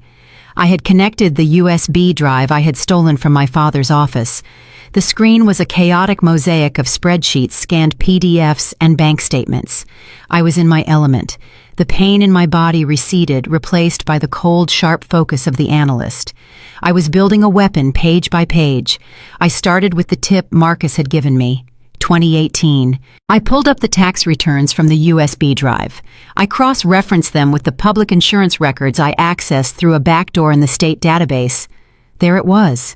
In October of 2018, 2 months after my grandfather's funeral, Richard Miller filed an insurance claim for a structural fire at a commercial warehouse in Tacoma. He claimed a loss of $400,000 in specialized aviation equipment. I looked at the inventory list attached to the claim. It listed precision lathes, hydraulic presses, and vintage aircraft parts. I turned to Nana. "Nana," I asked, keeping my voice steady, "when Grandpa closed his shop, what happened to the big machinery, the lathes and the presses?" Nana looked up. "We sold them, honey. We sold them to a scrap metal dealer in Portland to pay for the funeral and the medical bills. I have the receipts in my Bible." I felt a surge of dark satisfaction. Richard had not lost them in a fire. He had claimed insurance on equipment that had already been sold. He had collected the insurance payout, and then, judging by the bank statements, he had used that dirty money to put the down payment on the Medina mansion. This was the foundation of his entire life. It was built on a lie. It was built on insurance fraud committed while his wife was grieving her father. I typed furiously. I was not just writing a letter, I was compiling a forensic dossier. Section 1. Identity theft and elder abuse. I attached the forged power of attorney. I attached the side-by-side comparison of Nana's real signature versus the forgery on the boat loan. I calculated the equity stripped from her home, $450,000. Section 2. Bank fraud. I highlighted the falsified income statements Richard had submitted to Marine Finance Corp. He had claimed an annual income of $2 million. His tax returns showed a net loss for the last 3 years. That was federal crime number 2. Section 3, the 2018 insurance fraud. This was the nail in the coffin. I attached the inventory list and made a note that the original owner, Rosemary Patterson, possessed bills of sale proving the items were sold, not burned. The document grew. 10 pages, 20 pages, 50 pages. It was dry, it was technical, it was devoid of emotion. And that is what made it deadly. I did not use adjectives. I did not call him a monster. I simply listed the statutes he had violated and attached the proof. Title 18, U.S. Code Section 1341, Mail Fraud. Title 18, U.S. Code Section 1344, Bank Fraud. Washington State Code 9.35.020, Identity Theft. I created 2 cover letters. The first was addressed to the Criminal Investigation Division of the Internal Revenue Service. Subject line, Whistleblower Report, Tax Evasion and Insurance Fraud, Richard Miller. The second was addressed to Adult Protective Services King County Division. Subject line, Emergency Report, Financial Exploitation of a Vulnerable Adult, Rosemary Patterson. I looked at the clock on the laptop. It was 2 a.m. My father was probably asleep on his yacht, dreaming of his big deal with Mr. Sterling. He had no idea that in a cheap motel room 10 miles away, his daughter was systematically dismantling his existence. I looked at Nana. She had fallen asleep, sitting up, her head resting on her knees. I hovered my finger over the enter key. This was it. Once I sent this, there was no going back. I would be the daughter who sent her father to prison. I would be the pariah of the family. I thought about the wheelchair in the rain. I thought about the slap. I thought about the $600 Nana had sold her tools for. I pressed enter. The screen flashed. Sent. I leaned back in the rickety chair and exhaled a long, shaky breath. The war room was quiet. The neon sign outside buzzed on. "It is done," I whispered to the empty room. But I was not finished. I had fired the missiles at my parents, but I still had one more move to make. I needed to secure the future. I reached for the phone and dialed the number for the Boeing archivist I had found online. It was 3 a.m. on the East Coast. He would be awake. I was about to turn a dusty notebook into a gold mine. The leather notebook sat on the scratched laminate table of the motel room like an unexploded bomb. It was thick, bound in cracked burgundy leather, and smelled faintly of pipe tobacco and machine oil. The gold leaf Boeing logo on the cover was faded, almost rubbed away by decades of handling, but it was unmistakable. Nana Rose was sitting on the edge of the bed, watching me with wide, fearful eyes. She looked so small in the harsh fluorescent light of the room, wringing her hands in her lap. "I did not know I had it," she whispered, her voice trembling. "It must have fallen into the bottom of the tool bag years ago. Your grandfather used to carry it everywhere. He called it his brain." I ran my hand over the cover. It felt warm, as if the energy of the man who wrote it was still trapped inside. I opened it to the first page. It was not a diary. It was a chaotic, beautiful mess of schematics. Page after page was filled with hand-drawn diagrams, mathematical formulas, and engineering notes written in my grandfather's precise block lettering. I flipped through the first section. It looked like standard engine components, fuel pumps, landing gear struts. But then I reached the middle of the book. The pages here were different. They were marked with a red stamp in the top right corner. Proprietary, Level 5 clearance. I squinted at the drawings. They depicted a complex hydraulic valve system. The lines were incredibly detailed, showing internal flow chambers and pressure release mechanisms that looked far more advanced than anything I had seen in a standard mechanics manual. I am not an engineer. I deal with financial risk, not mechanical fluid dynamics. But I know what a patent draft looks like. And I know that when a document is stamped Level 5, it is not meant to be in a tool bag in a Motel 6. "Nana," I asked, not looking up. "Did Grandpa ever talk about what he was working on before he retired? Specifically in 1998, Nana frowned, thinking back. He talked about the X program sometimes. He said the engineers were stuck on the stabilizer valve. He said they kept overthinking it. He used to sit at the kitchen table at night and sketch. He said he figured out a way to route the fluid without losing pressure. But then he got sick and the shop closed and, well, nobody ever asked him about it." I looked at the header on page 42, Project X99. High Pressure Hydraulic Stabilizer. Draft 4. Author J. Patterson. I felt a chill run down my spine that had nothing to do with the damp air in the room. I reached for my phone. I still had the business card of the collector Nana had sold the tools to. His name was Mr. Vance. He was an aviation historian and a private collector of Boeing memorabilia. Nana said he had been excited about the wrenches. If he knew about the tools, maybe he knew about the project. It was 3:15 in the morning. I did not care. I dialed the number. It rang 4 times. Then a groggy, irritated voice answered. "Hello, who is this, Mr. Vance?" I said, my voice sharp and urgent. "This is Chloe, Rose Patterson's granddaughter. You bought a set of tools from her yesterday." There was a pause, then the rustling of sheets. "Miss Patterson, is everything all right? Look, the transaction was final. I cannot offer more money if that is what you are calling about." "I am not calling for money, Mr. Vance. I am calling because we found something else in the bag." "A notebook." "A notebook?" he asked, his tone shifting from annoyed to curious. "What kind of notebook?" Burgundy leather, I read. 1988 date code. It is full of sketches. But there is a section in the middle labeled Project X99. The line went dead silent. For a moment I thought he had hung up. "Mr. Vance, did you say X99? His voice was no longer groggy. It was razor sharp. "Yes, it shows a hydraulic stabilizer valve. Signed by J. Patterson." I heard a loud thud like he had dropped the phone or jumped out of bed. "Do not move," he commanded. "Do not leave that room. Do not show that book to anyone. Why, I asked. What is it? Miss Patterson, do you have any idea what you are holding? That is not just a sketch. That is the missing link. Boeing has been in a patent lawsuit with a European competitor for 5 years over that stabilizer design. They claim they invented it in '98. The competitor claims they stole it in 2002. The original design documents were lost in a catastrophic archive fire 10 years ago.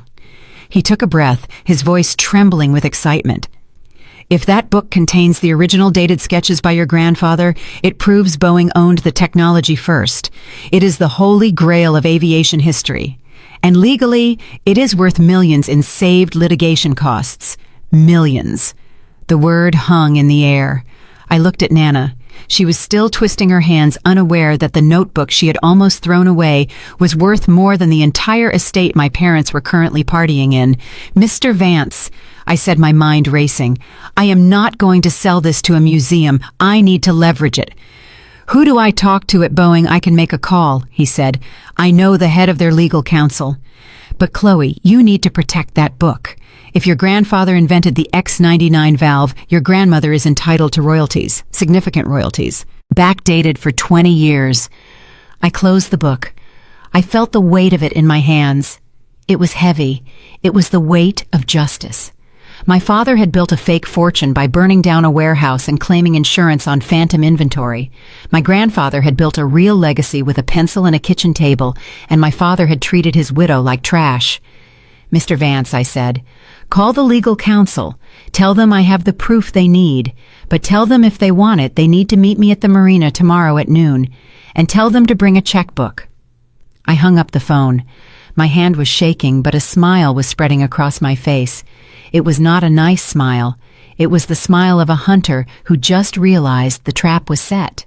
Nana, I said softly. Yes, dear, you are not going to need to sell any more tools. In fact, I think we're going to buy you a whole new workshop. I stood up and paced the small room.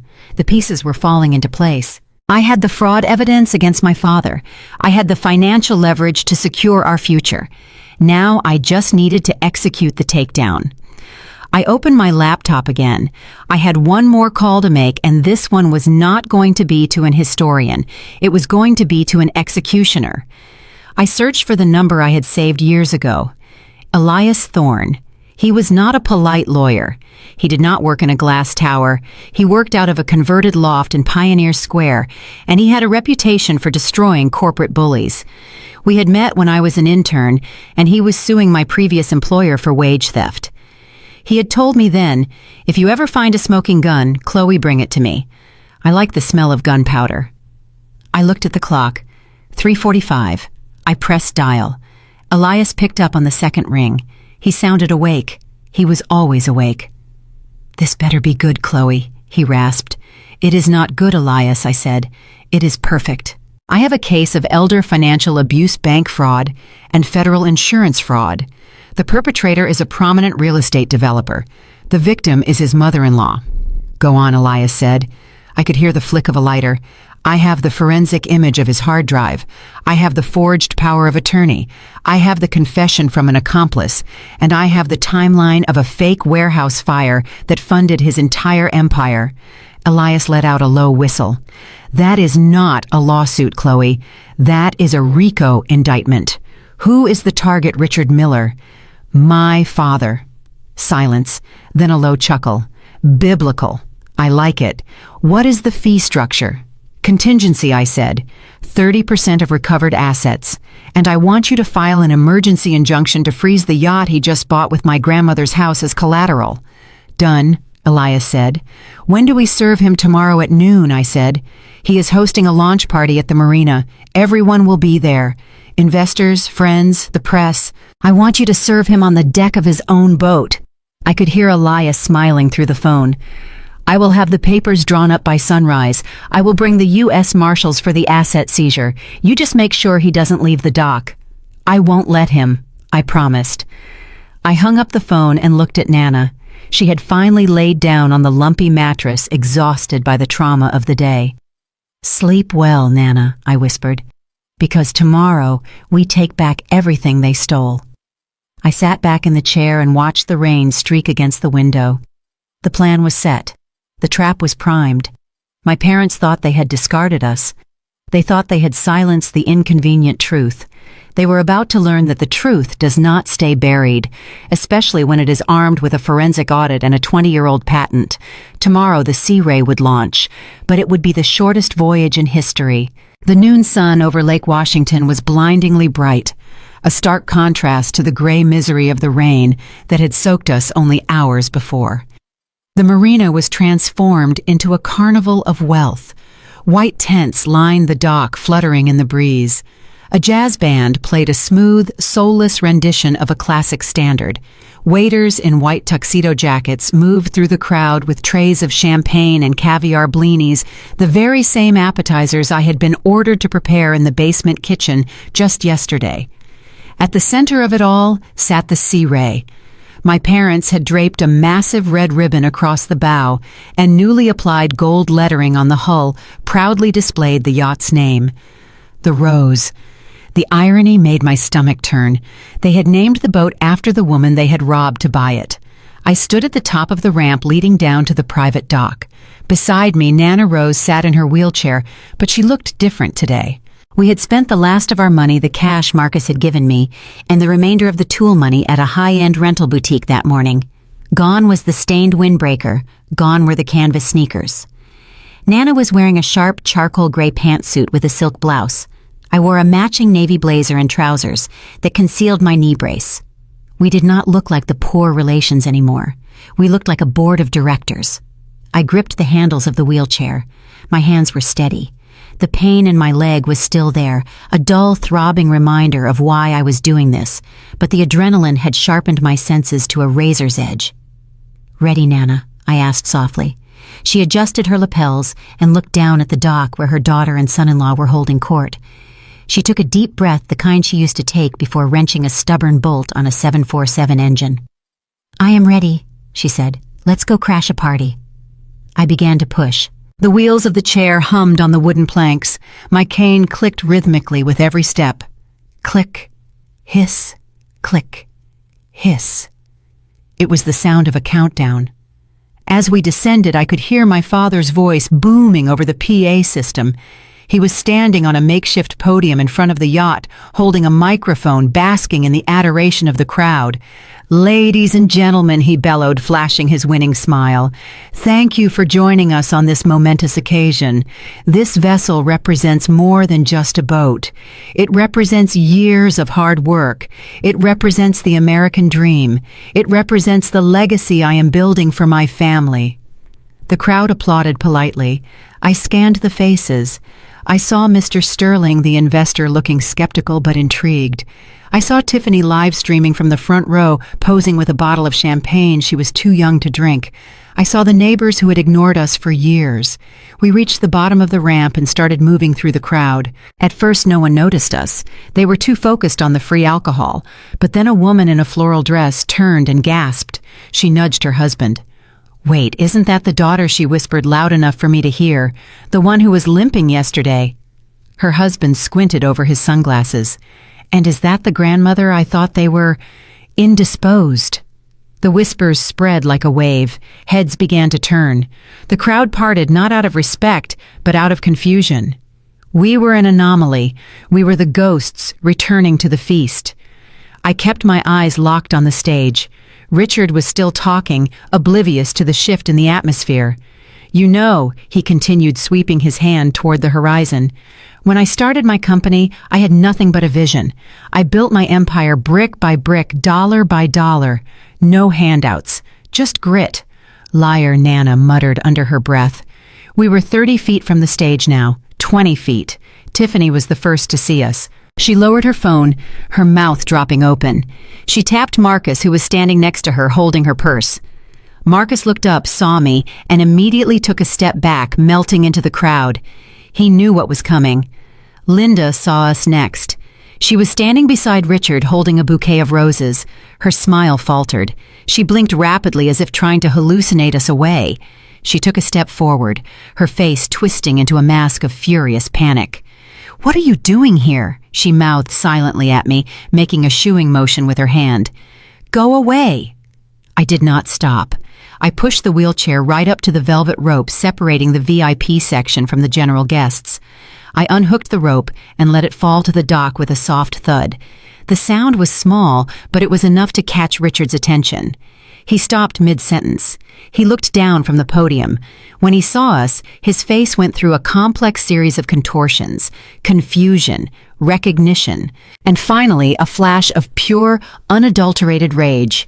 He lowered the microphone, but he did not turn it off. "Security," he barked, his voice echoing across the marina. Two large men in black polo shirts started moving toward us from the perimeter. The crowd gasped. The jazz band stopped playing. The silence that fell over the dock was heavy and suffocating. I locked the brakes on Nana's wheelchair. I stood up to my full height, leaning on my cane, not for support, but for authority. I smoothed the front of my jacket. I did not look at the security guards. I looked directly at my father. He laughed then, a nervous, incredulous sound that grated on everyone's ears. "Well, folks," he said to the crowd, trying to recover the moment. "It seems we have some uninvited guests. My daughter and her grandmother have come to... Well, I assume they are here to apologize for the scene they caused yesterday." He looked at me with a sneer. "Is that it, Chloe? Did you come to beg for your room back? Did you come to ask for gas money?" He shook his head, playing the victim perfectly. It is sad, really. Some people just cannot stand to see others succeed. "Security, please escort them off the property. I don't want them ruining Mr. Sterling's afternoon." The guards were 10 feet away. I reached into the inside pocket of my blazer. I did not pull out a weapon.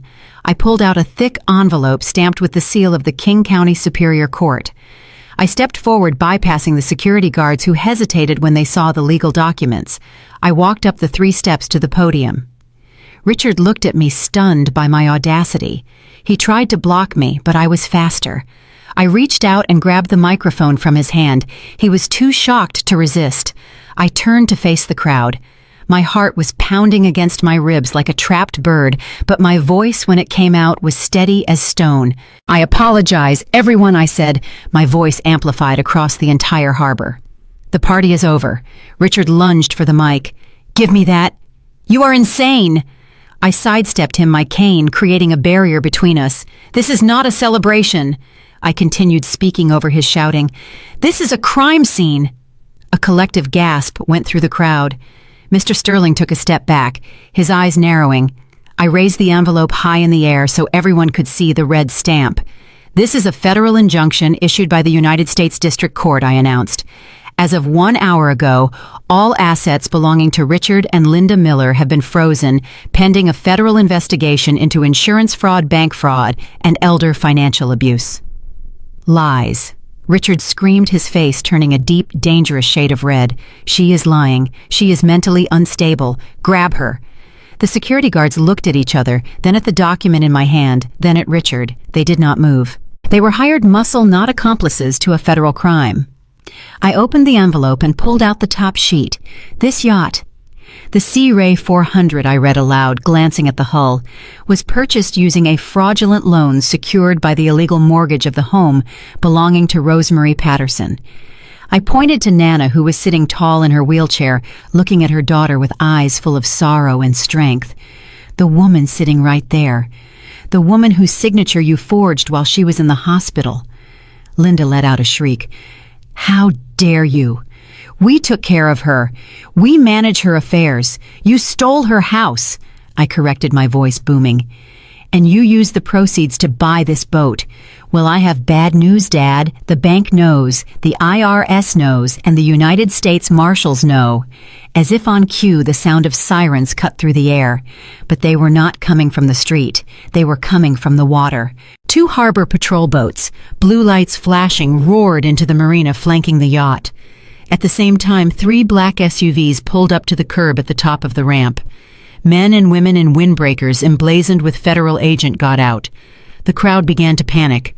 People started backing away, clutching their designer bags, desperate to disassociate themselves from the disaster unfolding on the dock. Richard looked at the boats. He looked at the agents.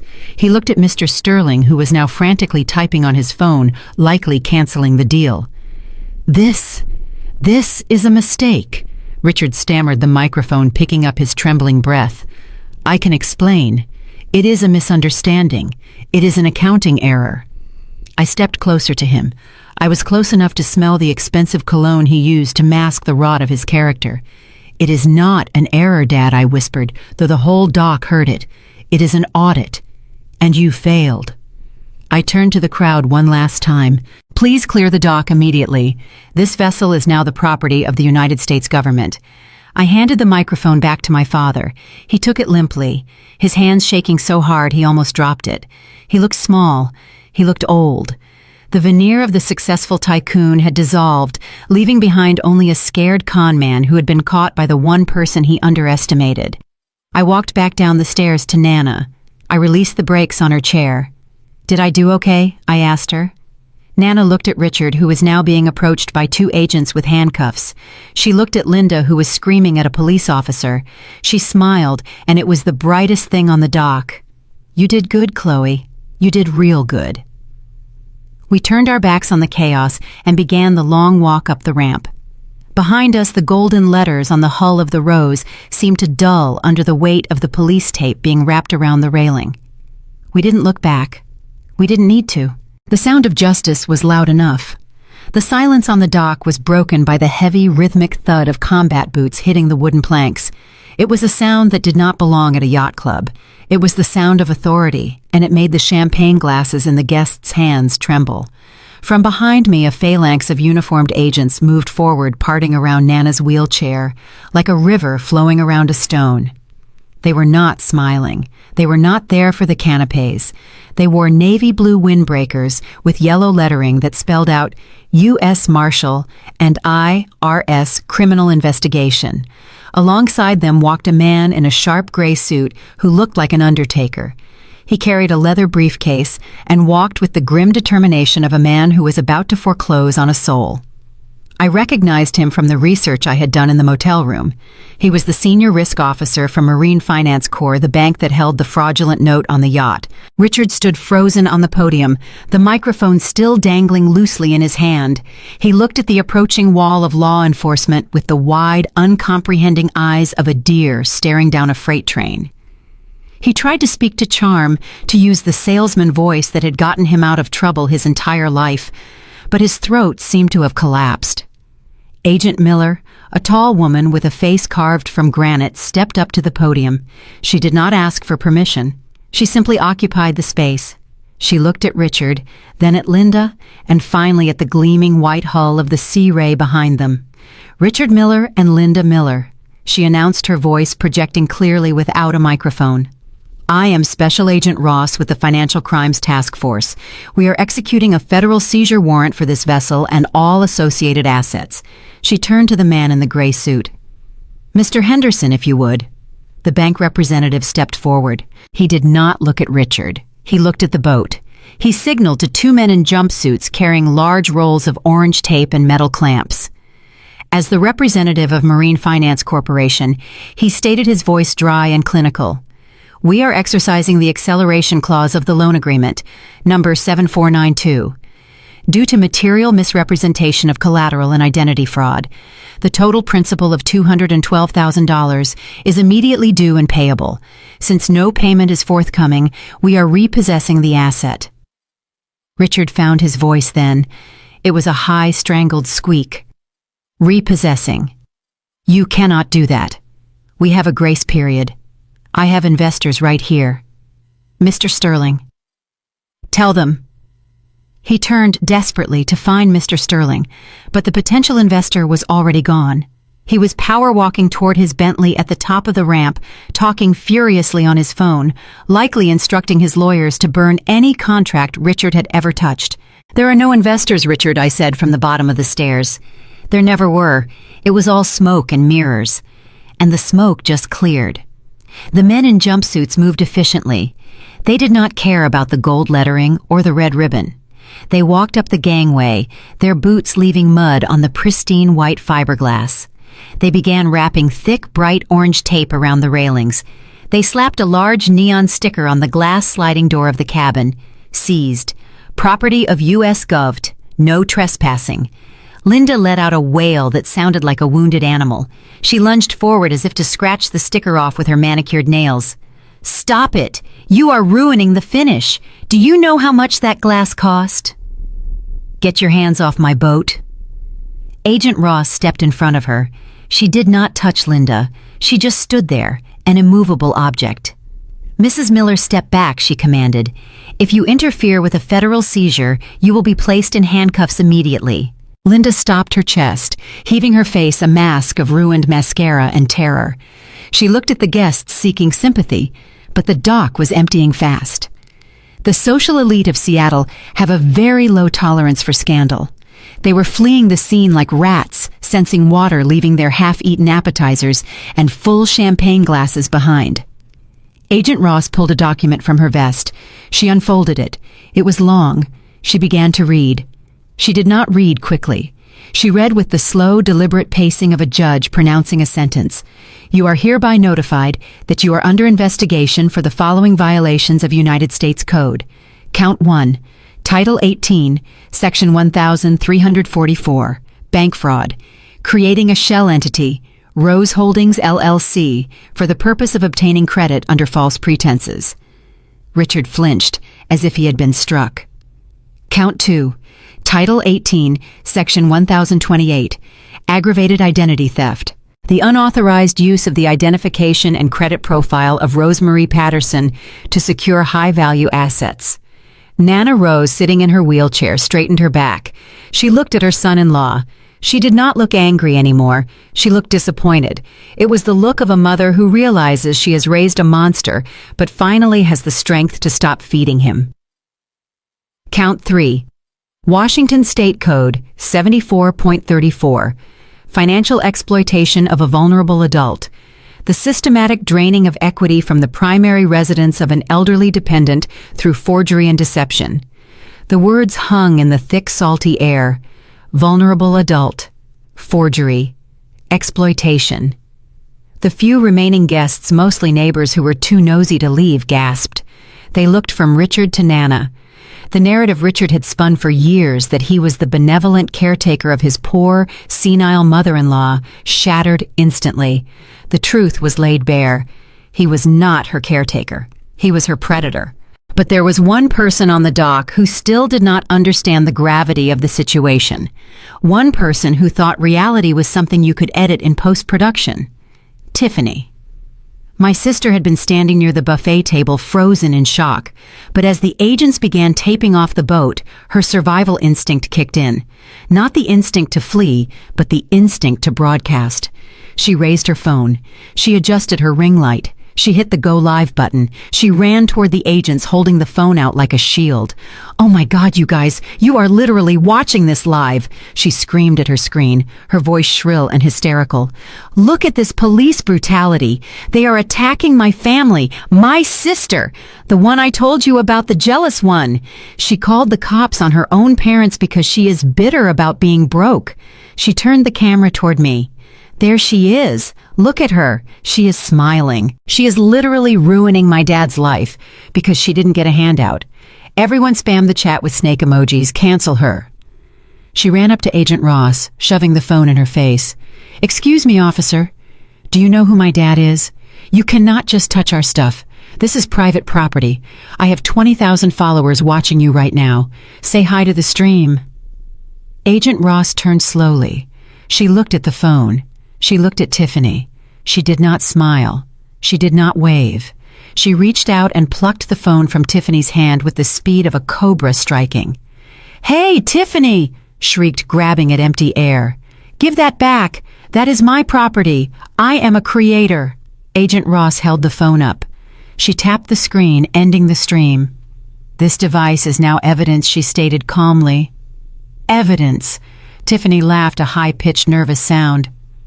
"Evidence of what? Being famous?" "Evidence of conspiracy to commit wire fraud," Agent Ross said. "We have reason to believe this device was used to record and distribute videos mocking the victim of your father's financial abuse, as well as to document assets obtained through illegal means. Furthermore, we have logs showing this device accessed the Rose Holdings bank account to transfer funds for video equipment." Tiffany's face went pale. The entitlement drained out of her, replaced by the terrified realization that the internet could not save her here. "But I didn't know," she stammered. "I just spent the money. Dad gave me the card." "Ignorance of the source of stolen funds is not a defense when you are an officer of the company," Agent Ross said. Officer Tiffany squeaked. "Your father listed you as the secretary of Rose Holdings, LLC," Agent Ross said, handing the phone to another agent who placed it in an evidence bag. "You signed the tax returns last year, or at least your digital signature is on them." Tiffany spun around to look at Richard. "Dad, you said those papers were just for my trust fund. You made me sign them." Richard did not answer. He was too busy watching the bank representatives putting a padlock on the yacht's cabin door. He was watching his status, his ego, and his freedom being locked away. Chloe Tiffany screamed, turning on me. "Do something! Tell them I didn't do anything. I am just an influencer. I don't know about taxes." I looked at my sister. I looked at the girl who had thrown $20 bills at me and laughed. I looked at the girl who had tripped our grandmother for a laugh. "I am sorry, Tiffany," I said, my voice cold and steady. "I cannot help you. I am just a risk analyst, and it looks like your personal brand just became a high-risk liability." The agent zipped the evidence bag shut. The sound was final. Tiffany stood there, her hands empty, her digital lifeline gone. For the first time in years, she had to exist in the real world. And the real world was closing in on her.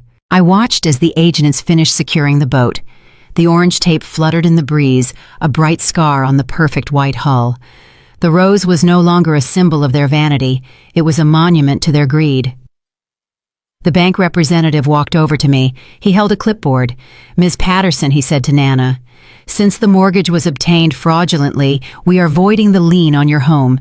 We will be pursuing Mr. Miller's other assets to recover the debt. Your house is safe."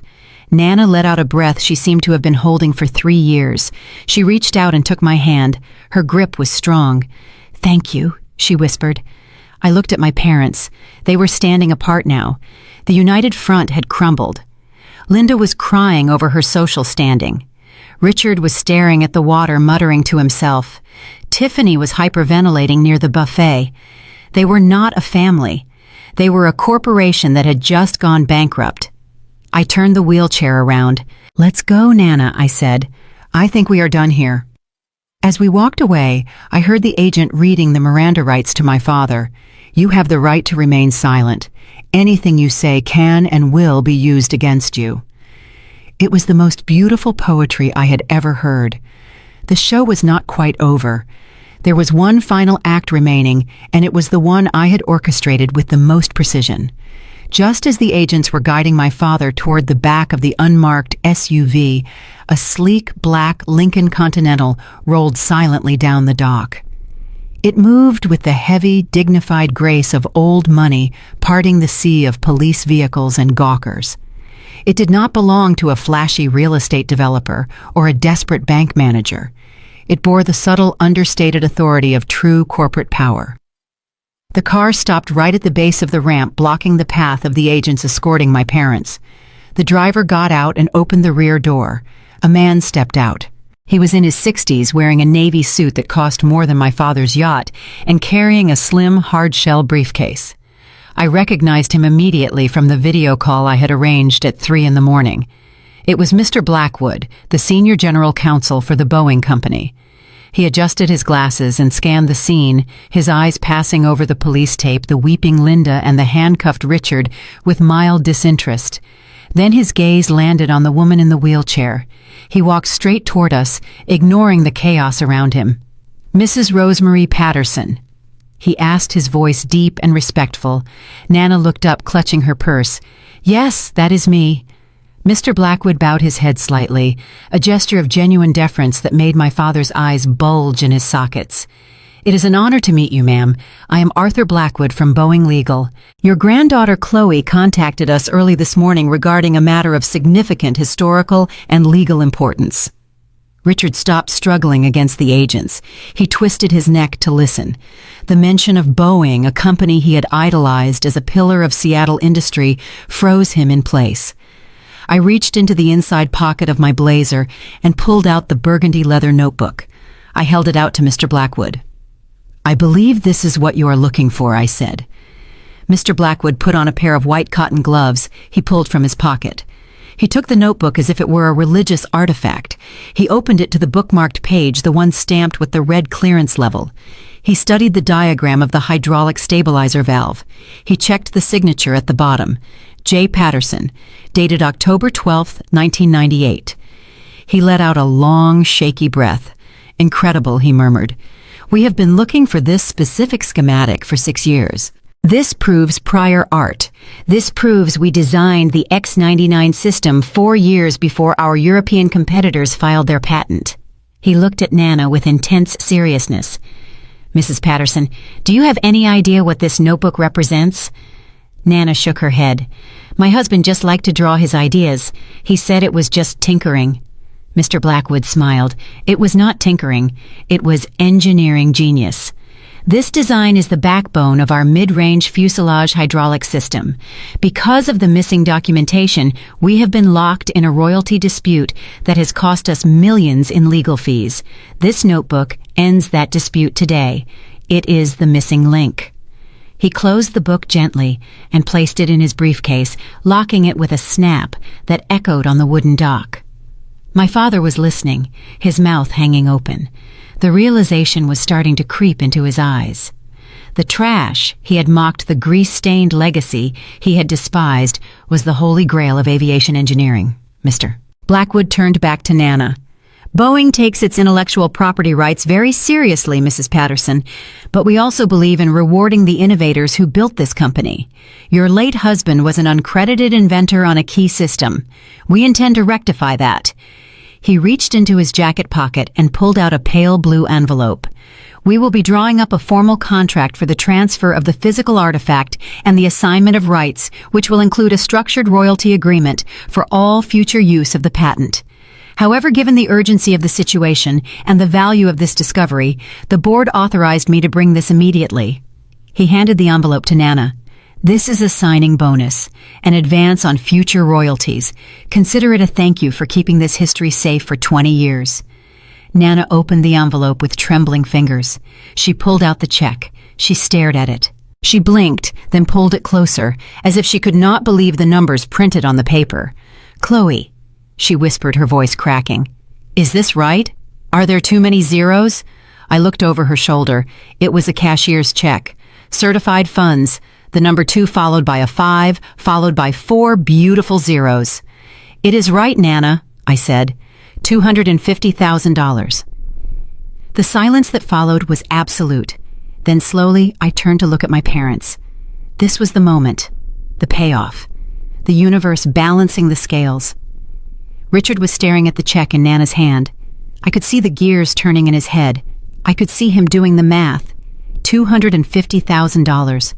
It was more than the loan on the boat. It was enough to cover his debts. It was enough to save his reputation. And it was in the hands of the woman he had just called a parasite. His face went slack. The blood drained from his cheeks, leaving him a pale, waxen gray. His eyes darted from the check to Nana, then to me. The arrogance was gone. The anger was gone. All that was left was a hollow, crushing regret. He looked like a man who had just realized he had been burning diamonds to stay warm. Linda let out a small, strangled sound. She looked at the check, then at her own wrists where a police officer was gently but firmly applying a pair of zip ties. She realized that the money she had so desperately craved, the status she had sold her soul for, had been sitting in a dusty tool bag in her own basement for years. She had kicked it out. She had ridiculed it. And now she was going to prison while her mother became the rich woman Linda had only pretended to be. "Richard," she whimpered. "Richard, do something." Richard did not move. He could not. He was paralyzed by the sheer magnitude of his own stupidity. He had thrown away the only real asset he ever had. I stepped closer to him. I wanted him to hear me. I wanted this to be the last thing he remembered before the cell door closed. "You called her useless, Dad," I said softly. "You said she was a liability. You mortgaged her house for $200,000 because you thought she had nothing else to offer." I gestured to the check in Nana's hand. "She just made more in 5 minutes than you have made in 5 years. And the best part? She earned it. Grandpa earned it. Honest work, real value, not a scam, not a loan, not a lie. Richard looked at me. His eyes were wet. "Chloe," he rasped. "Chloe, please. We are family." I shook my head. "No, Dad. We were an investment. And you just got liquidated." Agent Ross nudged him forward. "Let's go, Mr. Miller." They began to drag him away.